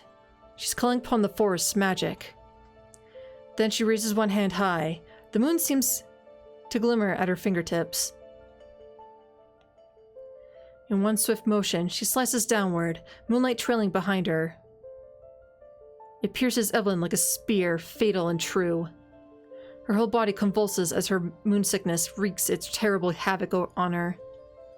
Her flesh bubbles and rolls as it tries to escape the dying spirit within. It's a gruesome sight, and I look away, turning instead to Abigail. She holds me tightly. As I watch Gelidora approach the shore, I can hear the buzzing of the fairies, just out of sight, as they start to return to greet their queen. I don't even have to be connected to the forest to know that it's rejoicing. It's over. We've won. I stand there on the shore, hardly daring to move. I keep expecting Evelyn to reappear, more powerful and furious. Or worse, for all this to be an illusion as well. But it isn't. Not a trace of Evelyn remains, neither body nor soul. Gelidora stands on the ground where it last was. The Fairy Queen's eyes are closed in mourning. Not over losing Evelyn, of course, but over losing the fairy she had once been. I look down at myself, my regular clothes once more, my flesh and blood body. I shiver a little in the breeze. It's a miraculous feeling. Then I turn and pull Abigail towards me as we wrap our arms around each other in the biggest hug imaginable. Neither of us say anything. We don't have to. From the side of the lake, Morgan and Terra approaches us. Terra's limping, leaning on Morgan for support. They both look a little bruised, but not too badly off. Abigail and I walk over to meet them. You did it, huh? You really did it. Yeah, we did. It's still sinking in. Morgan, Tara, are both of you alright? Yes, I'm fine. I'm good too. Messed up my ankle when we got here, but it's nothing too bad. Yeah, don't worry about it. And your head. Hey now, I already said not to worry about that one. For better or for worse, it really is impossible to face Tara. She could have died several times within the last hour, but here she is, cracking jokes. I really admired that about her. Are you sure you're all right, Morgan? You kind of just jumped into a lake.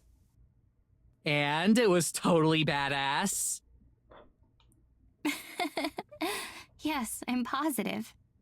Thank you for worrying about me, though. That's what family's for. The two of them exchange a smile. As they do, I look up to the sky once again, and for just a moment, I close my eyes. In my head, I offer a word of thanks to the forest, for its protection and for everything it did for me. A chilly breeze blows in response.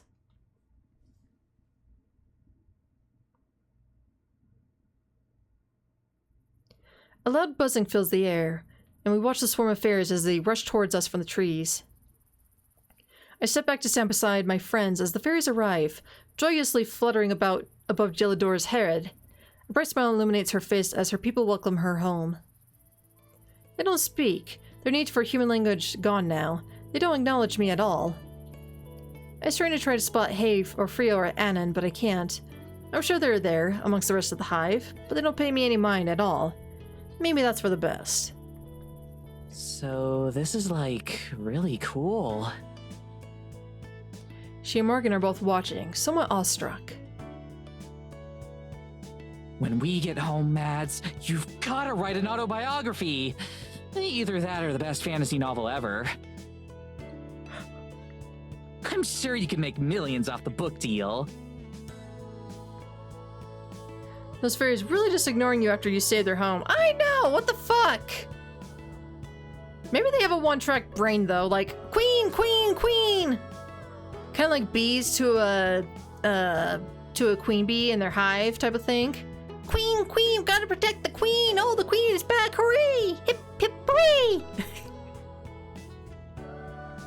I wrap my arms around Abigail. I'm good. I've got everything I need right here. Abigail grins, putting her arm around me in turn. Tara groans and makes an exaggerated gagging noise. Okay, if you're gonna be that sappy all the time, then... Morgan interrupts whatever the consequences will be by leaning forward and kissing Tara on the lips. That shuts her up fast. Then we'll just have to outdo them, right? For maybe the second or third time ever, Tara looks like she doesn't know what to say. But in a good way. As we all laugh, Gelidora approaches us, the rest of the fairies forming a cloud over her head. So, it's over. There's much to be done. The forest will need time to heal and recover. It will take years, but it will happen. Thank you, all of you. Mere words cannot express how grateful I am. How grateful the forest is. Especially to you, Morgan and Abigail. Your family has suffered so much over the years. That's right. Gelidora was there with Morgan throughout everything. She's the only one who can even come close to really understanding what Morgan's been through. It's over now, though. Just like the forest, it'll take time to heal and recover. But we'll be okay. I know you will. Gelidora faces away from me, looking out towards the forest at large and towards the waiting clusters of fairies, her domain and her people. What about the folks back in Eisenfeld? What'll happen to them? I imagine they'll recover from the glamour rather quickly. I wouldn't be surprised if they don't even remember Evelyn's existence. There might be some difficulty as they figure out who will manage their affairs. She turns back to us now, smiling. In particular, she looks at Morgan. But I don't imagine any of you will be around to concern yourselves with that. Right. At the same time, Morgan and Tara reach for each other's hand. They smile at each other, meeting halfway.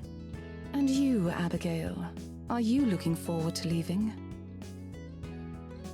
Certainly.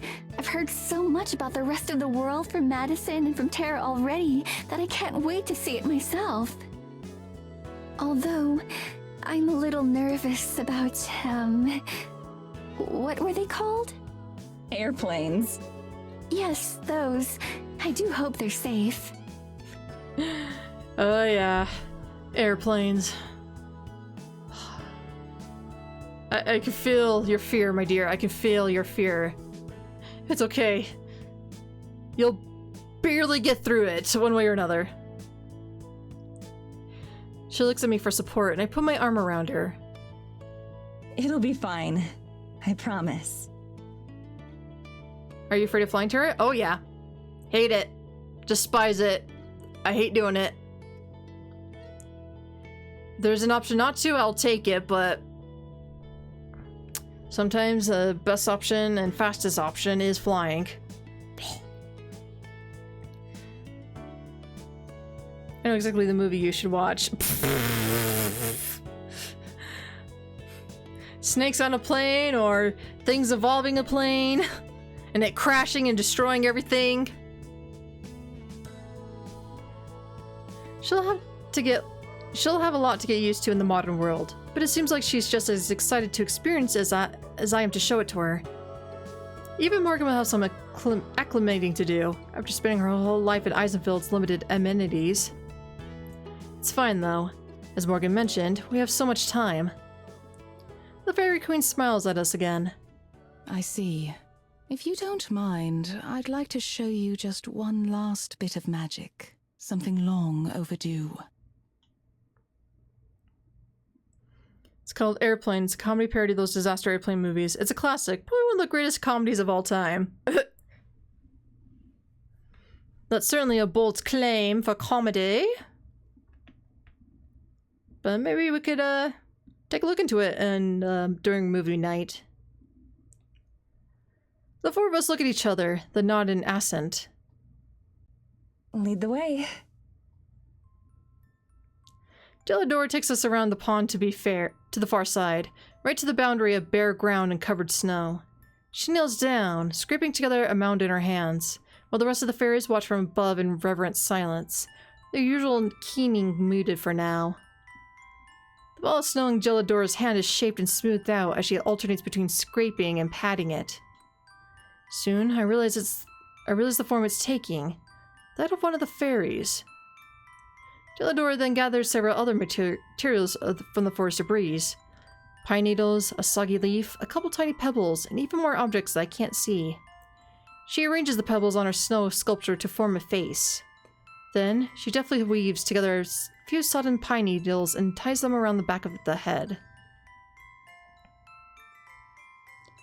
I realize what they're supposed to be, glasses, or at least an imitation of them.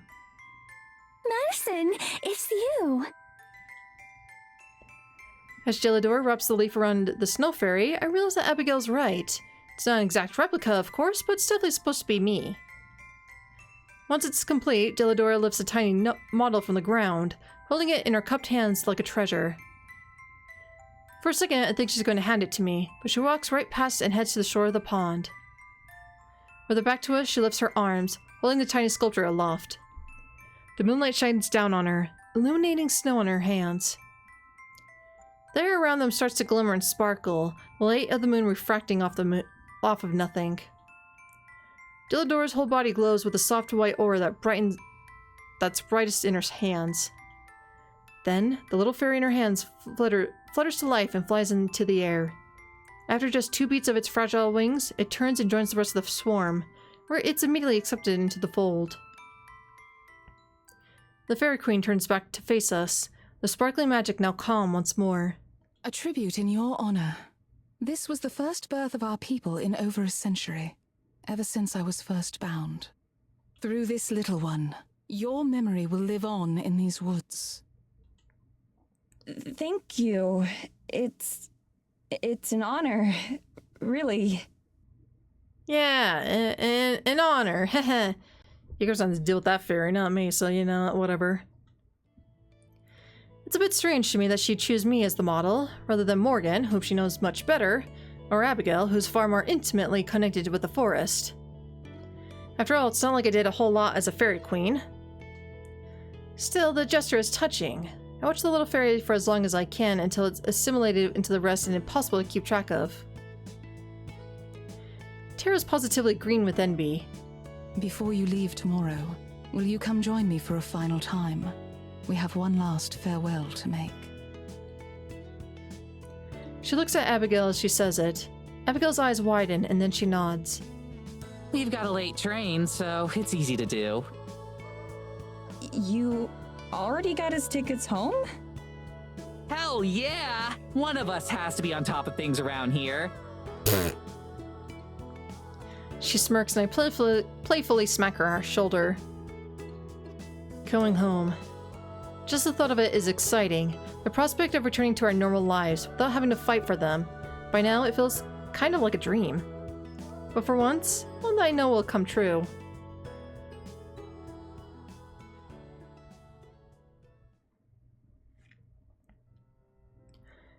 Once again, I wake up before Abigail does. The bed isn't even close to big enough for both of us, but didn't stop us from getting a full night's sleep. She lays nestled against my side, breathing peacefully, while I contemplate the sunlight streaming in. No matter where Tara and I travel to, I'm always looking forward to going home. That's especially true now. Feels weird to imagine that this time tomorrow, I'll be on a plane over the sea. We still have a long day ahead of us, though. Our train doesn't depart until the afternoon, and then it's hours to the city. At least it'll be much more cheerful than my trip out here, when it was just Tara and me. For as long as I can, I just remain in bed, cuddling close with Abigail. It's so nice to be able to just turn off my brain and relax. No deadlines, no threats, no flickering in and out of existence. No day of rest or anything, exactly. Peace. It isn't too long before her eyes flutter and drift open. She yawns, cuddling even closer to me. Without moving the rest of my body, I turn my head to face her and our noses brush together. Good morning. Good morning, Madison. How'd you sleep? It was the best sleep I've had in 200 years. She smirks and I laugh too. That joke never gets old. Fitting. Abigail moves in even closer, draping herself across my arm and shoulder like a cat. Her hair falls across my face, and I blow it away with a playful puff of air. What about you? Better than I have in months. It's true. We both passed out pretty quickly after getting back to the cabin last night. Even the excitement of the day's events couldn't keep us up. Will our bed in America be this comfortable? Oh, it's even better.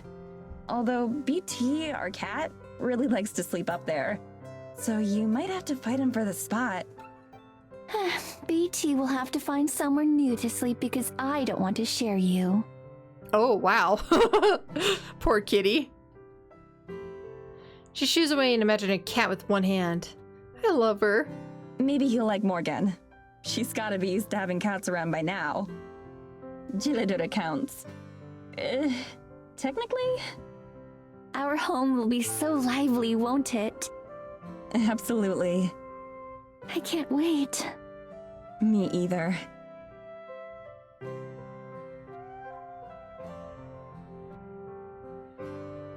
The sounds and smells of Morgan and Tara preparing breakfast wafted through the bedroom eventually stir us back into gear. I pack what little clothes I brought while Abigail gets dressed. Good morning. Meowdy meow. Please don't ever say that again. But, good morning. Hello, what are we eating today? Wow, you don't waste any time, huh? I've wasted a lot of time not eating, and I intend to fully make up for it.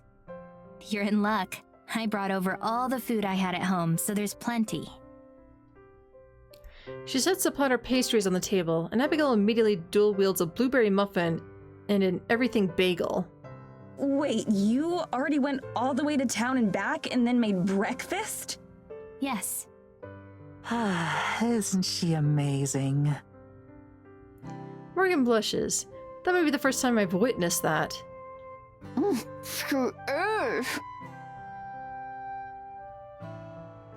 Crumbs litter the table, the aftermath of Abigail's enthusiastic eating. I never met someone so delighted just to be eating food. Have as much as you'd like. I'll bring the rest with us on the train. I'm not sure we're gonna have to worry about leftovers. Maybe having a relationship is not so bad. Yeah, relationships can be pretty good if you find the right one. Abigail grins in agreement. After we finish, I help take all the dishes back into the kitchen and set them by the sink. Morgan starts washing them right away. I'm not sure who I'm washing these for, but it feels wrong to just leave them dirty. What'll happen to this place once we're gone? She shrugs. I'll leave the key in my shop. I don't really care beyond that. It's nice to not have to. She wipes the plates dry with a towel, and then we go back into the living room. The rest of the cabin is already immaculate. The blankets are folded, the furniture is realigned, everything is in its place. I'd even say it's tidier than the day we arrived. I give my bedroom a final once over, looking for anything I may have left behind. Of course, there isn't anything. I shut the door behind me. The action has a sense of finality to it. Everyone else is waiting for me in the living room. So we're going out into the woods one last time, right? Yes. I need to say goodbye to a friend. Whoa! You know someone else in the forest? Is it Elvis? If I could put a bunk on your head, I would, Tara. God damn it. You're never gonna let that go, are you? Who's Elvis? Don't worry about it. Tara's just being dumb. Aren't I always? Aren't I always being dumb? You got me there. Anyway, you'll see when we arrive. I don't want to spoil the surprise. Plus, I want Abigail to be able to share a peaceful farewell, especially remembering what she told me before the Fairy Queen and the Forest Spirit. Who's Elvis? We head outside and into the forest. For the first time since we got to Eisenfield, it's not that cold out. In fact, it's even a bit warm. I wonder if that's coincidence, or if it also has something to do with Evelyn being gone. Neither would surprise me.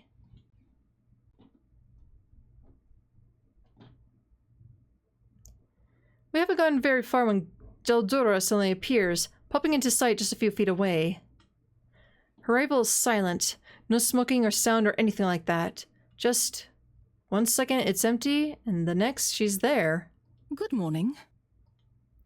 Morgan and Tara both flinch at her sudden arrival, but Abigail and I are unaffected. I've been waiting for you. I could feel the four of you into the forest. That's awesome! So your fairy sense started tingling? Geldura tilts her head perplexed. Tara really needs to learn her audience out here. Anyway, if you're prepared, I'll take you all the rest of the way. It would take far too long to walk.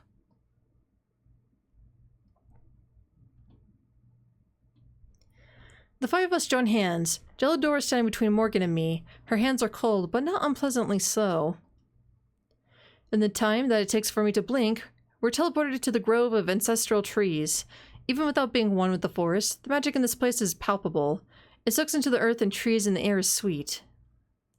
We approach the ancestral grove with careful, quiet steps. The destruction that Evelyn caused is more prevalent here. Streaks of ash still blemish the surrounding trees, painful reminders of the one she slew. Just ahead, I can see the clearing where I know the forest spirit will be. Geldura steps aside, gesturing for Abigail and I to continue on. We do. When the spirit comes into view, I can hear Tara gasp from behind me. The spirit looks even weaker than the last time I saw it. If previously it looked old, now it looks downright ancient. Its once terrifying eyes have lost their luster. Its wooden body is even more knotted and warped than before, and it's so small. Is this Your friend? It even lost the net. Oh, nest. Oh no! The poor birds are laying their eggs inside. Whatever shall they do? Without turning around, Abigail nods. For all these years we've been together. It was the forest spirit who saved my soul when Evelyn came for my body. Abigail reaches out a hand, going to the forest spirit's side. Like every time before, I also keep my distance. Abigail. I know. It's time, isn't it? Gelidora nods. The forest spirit peers down at the girl by its side. I'm sure that it loves her back. Abigail takes a single step backwards, and Gelidora moves her to her side. Then the Fairy Queen raises a palm and presses it against the forest spirit. The sensation of the magic gathering is familiar to me by now, even though this time it's flowing past me, not into me. Gelidora calls life from the surrounding trees. Here, where life is more vibrant, the ground ripples under our feet, surging with unseen power. The sunlight beaming into us feels warmer. Everything is gloriously, happily alive.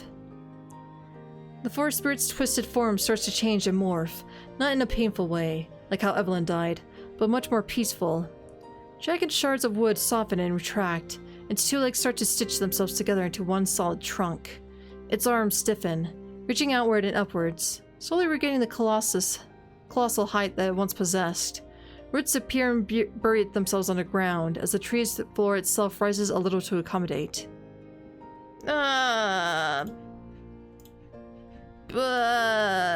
Begone, bot!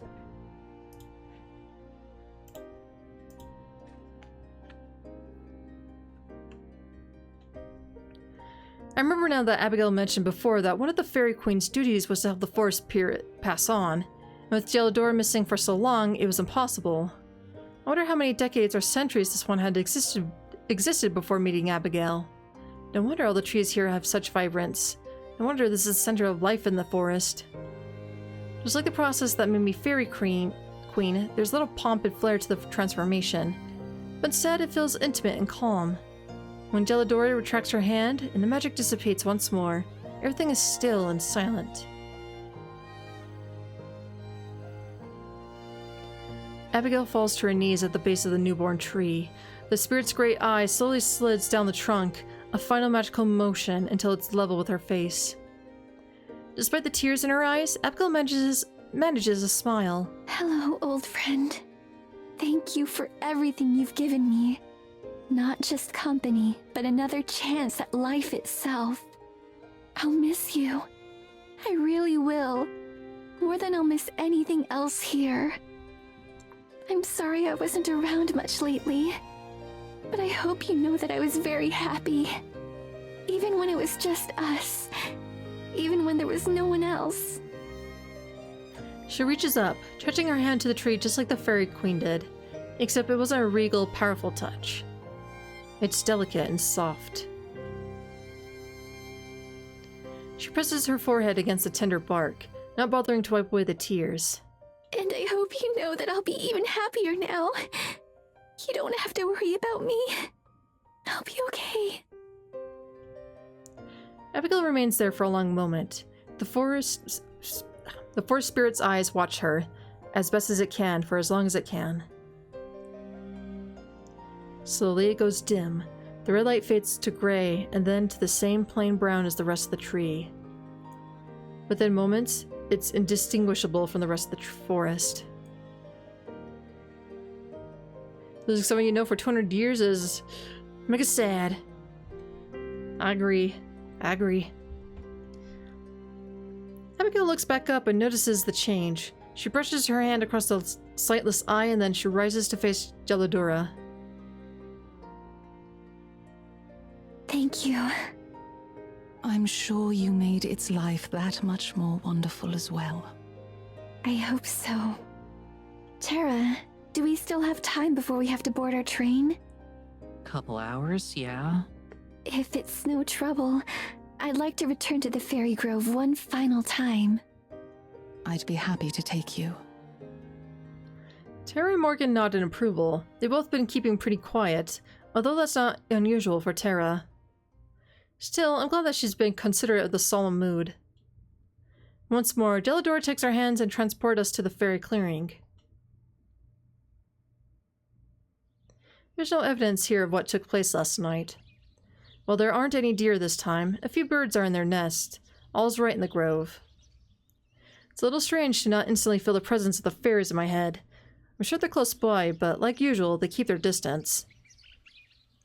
As soon as we gain our balance, Abigail wordlessly starts to head for the shore. Terra taps me on the shoulder. Hey, me and Morgan are gonna take a walk. Give you two a couple minutes. Sure. Thanks. The two of them set off at a leisurely pace around the water. Delidora goes with them. Me and Morgan will surely want to say goodbye as well. Abigail's already down by the water, and I move to join her. Her hand grasps mine, and she squeezes tightly. She breathes... God, I can't speak. She breathes in deeply. I do the same. The air is crisp, but refreshing. This place has been so special to both of us that I'm a little bit sad to leave it behind as well. I know that's nothing compared to how Abigail must feel. I don't speak. I'm sure that in her heart, Abigail is saying her final goodbyes to this place. I'll let her be the first to speak. We stand there in comfortable silence for a while, hand in hand. I said before that I had come to love the forest as much as I possibly could. But now, when we're about to leave, I realize that I was wrong. Because I love it more now than I ever have before. It isn't that I want to stay, but rather that I never had the opportunity to miss it. And now, on the eve of my departure, I'm sure that I will. I think there's a certain kind of love that comes from having something, but there's a different kind of love that can only come from losing it. To my surprise, she isn't crying. In the past, when we've talked like this, it's been accompanied by tears, both joyful and sad. But now when I look over at Abigail, she looks determined. Determined to be happy. Just because you leave something behind doesn't mean you've lost it. It just means that you have to learn to love it in a different way. When you look back on something and it makes you smile, that counts too. Love isn't just about moving forward. Sometimes it's about looking back. This place will always be special to you. And to me. In different ways. What if I forget? What if someday I can't look back and remember what it looks like? What if I can't remember how it felt the first time we kissed? What if I forget how happy I am right now? Even if you forget, you'll still carry it with you. It's still a part of who you are. It made you the person you are today. The memories aren't what's important. What's important is how they help you grow. We go quiet again after that. I surprised even myself with those words. When I look back, 5 or 10 or even 50 years from now, I wonder how I'll feel about this time in my life. Not just the forest and all the magical things that have happened, but everything that led up to it. Working on Terra Normal and all that we accomplished there, all the dreams I put aside for it, but also the new ones that it instilled in me. I still have a lot to figure out, and the feelings to sort through, but now the future doesn't seem too ominous and scary. In fact, I'm looking forward to it. From behind us, I can hear the sounds of Morgan and Terra approaching us once more from their walk. I squeeze Abigail's hand and she starts to lead me back towards our friends. Come on, let's go home.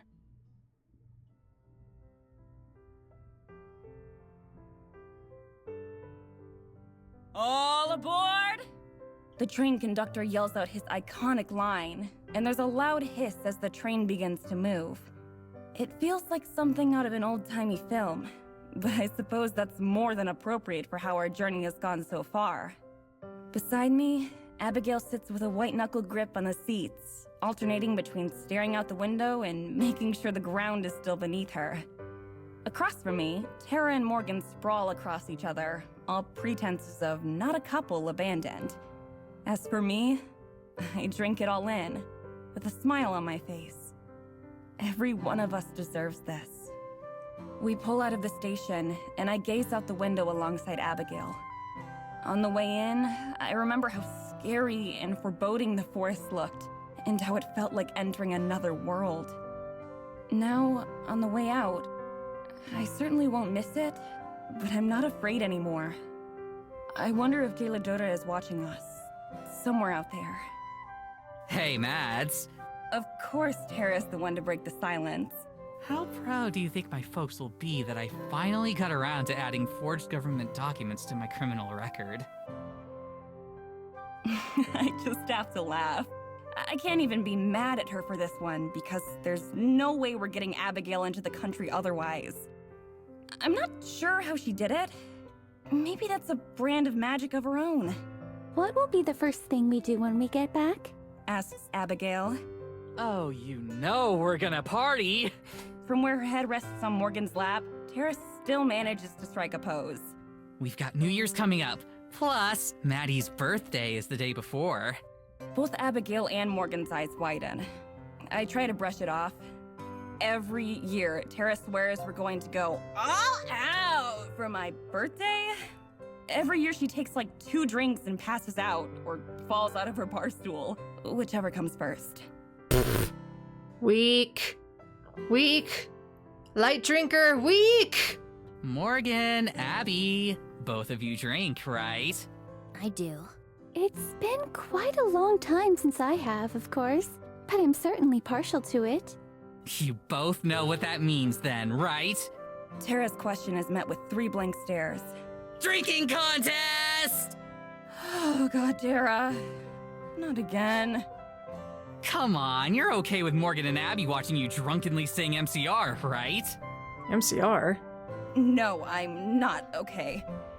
While Tara launches into an extremely exaggerated version of my last birthday party for Morgan and Abigail's benefits, I find myself looking out the window, watching the world go by once again. There's so much that I'm looking forward to when we get home. Teaching Abigail about the world, going back to school. I'll also do my best to help Morgan take over the duties on the show. Maybe I'll even come back to guest star in an episode or 2. For so long, I wanted the world to slow down, just a little bit, so I could catch up, figure things out, figure myself out. If there's one thing that being dead and hearing Abigail's stories taught me, it's that I don't want to look back later with regret. Just like I told her at the lake, we have a lot of good memories left to create. I intend to savor every minute of them. I listen to the conversation, laughing along even while I daydream about the future. My heart is happy here, even if my head's in the clouds right now. Abigail leans into my side, giggling at some joke whose punchline I missed, but I smile all the same. She'll make an optimist out of me yet. If there's one thing that we have now, it's time. And as for everything else, well, I'm sure the world won't mind if I keep it waiting just a bit longer.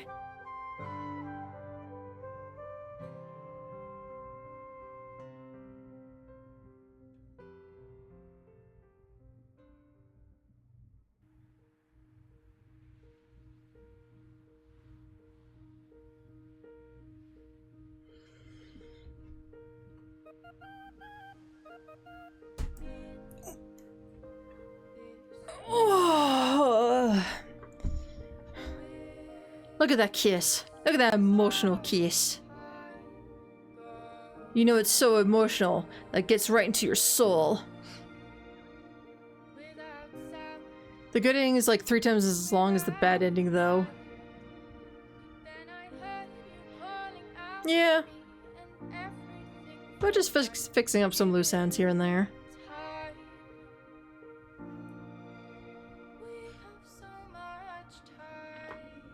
Well, apparently there's another bad ending. Yeah, I kind of figured.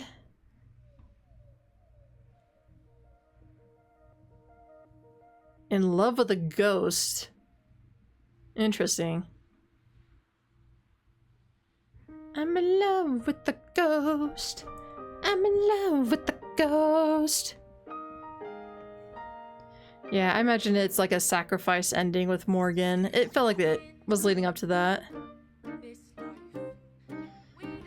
Well.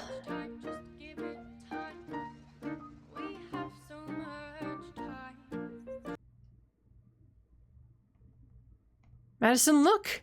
There it is! Abigail reaches out the open window to point at the ocean. Sparkling in the summer sun, my heart pounds as I hear the pure joy in her voice. The instant the train pulls to a complete stop, she and Tara bolt for the door. Morgan grins at me and stands to follow them. I'm right behind her. Alright, gang, this is it. Smell that air. Feel that ocean breeze. Look at those crashing waves. I told you this place was awesome. She looks back at us to make sure we're all as overjoyed as she is. With all her excitement, you'd think she was the one who had never seen a beach before. This is... Her voice trails off as her head swivels around, still trying to take it all in. I silently step up behind her and take her hand. She doesn't look at me, but the small squeeze she gives my hand is all I need to know she appreciates it. Pretty incredible, huh? She closes her eyes and tilts her head upwards to the sun, taking in the summer glow.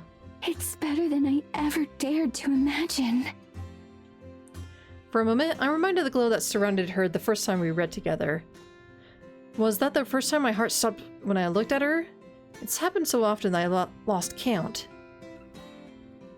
By now I've known her as a human for longer than I knew her as a ghost, but she's still got that same otherworldly beauty that she had back then. Thank you, Madison. Abigail looks back to me and smiles. For everything. I know the kiss is coming before Abigail even starts to move, and I'm more than ready for it. I wrap my arms around her and let her press against mine. Our bodies perfectly pressed together. You were worth the wait. Aww. We touch our foreheads together, fingers intertwined. There's no need to say anything else. For once, Tara waits for us to finish before interjecting, but the instant we separate, she's back to her boisterous self. Are you guys coming or what? Morgan pats her arm around Tara's shoulder as she waves at us on. Not missing a beat, Tara pushes her long hair to the side so Morgan can kiss her cheek. Come on, I'll race you there. You're on. Those two turned around to have a surprising amount in common. Whatever store of energy they both draw from, it seems to be infinite. Morgan and I go at a much more similar pace, although she's even more enthusiastic about going along with Tara's craziness. Love does that, I guess. You go ahead, babe. I'll catch up. Me too. My swimsuit definitely isn't built for sprinting. Abigail gives me a nod and another quick peck. Tara tries to do the same, but Morgan pulls her in for a full-on kiss. When she pulls away, Tara looks completely stunned. Better hurry, Abigail. Don't waste the head start. That's the first time I've ever seen a kiss used to give someone a tactical advantage. I can respect that. Yes. Tactical advantage, yes. Abigail takes off running while Tara blinks away her daze before dashing after her. No fair! Yes, it is! You have longer legs than me! Morgan and I are left in the dust, both chuckling at our overzealous partners. I doubt either of us expected someone so energetic to be such a perfect fit. We should probably go after them. Lead the way. We both take off behind our girlfriends, entering the water and rushing to their arms. I can barely feel the cold of the water as Abigail's warmth envelops me. And here I thought you were going to keep me waiting again. We lean in for a kiss at the same time, our lips pressing together in a deep, warm union. Don't you worry, Abigail. I'll always be right behind you. The smile she gives me puts the sunlight to shame. I know, Madison. I know.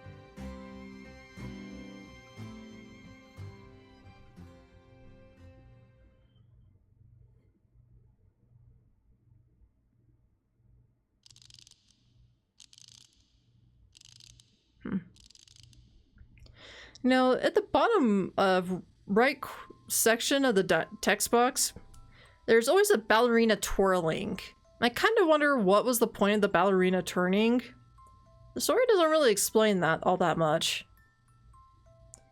I mean, yeah, after this, one of the endings end, you hear that twisting of a toy turning. That's just like, still, like, kind of seems off theme a little bit. Oh. Well, I was hoping to push on a little bit longer for stream, but I'm actually feeling really tired. Getting the cross-eyed a little bit. Just a little bit. So I think with the Heart of the Woods done and completed, we got 2 out of like 3 or 4 endings, however many there are. We got the good ending, so you know what? Let's just end the stream with that, on a good note. It's been 4 hours without a break, yeah.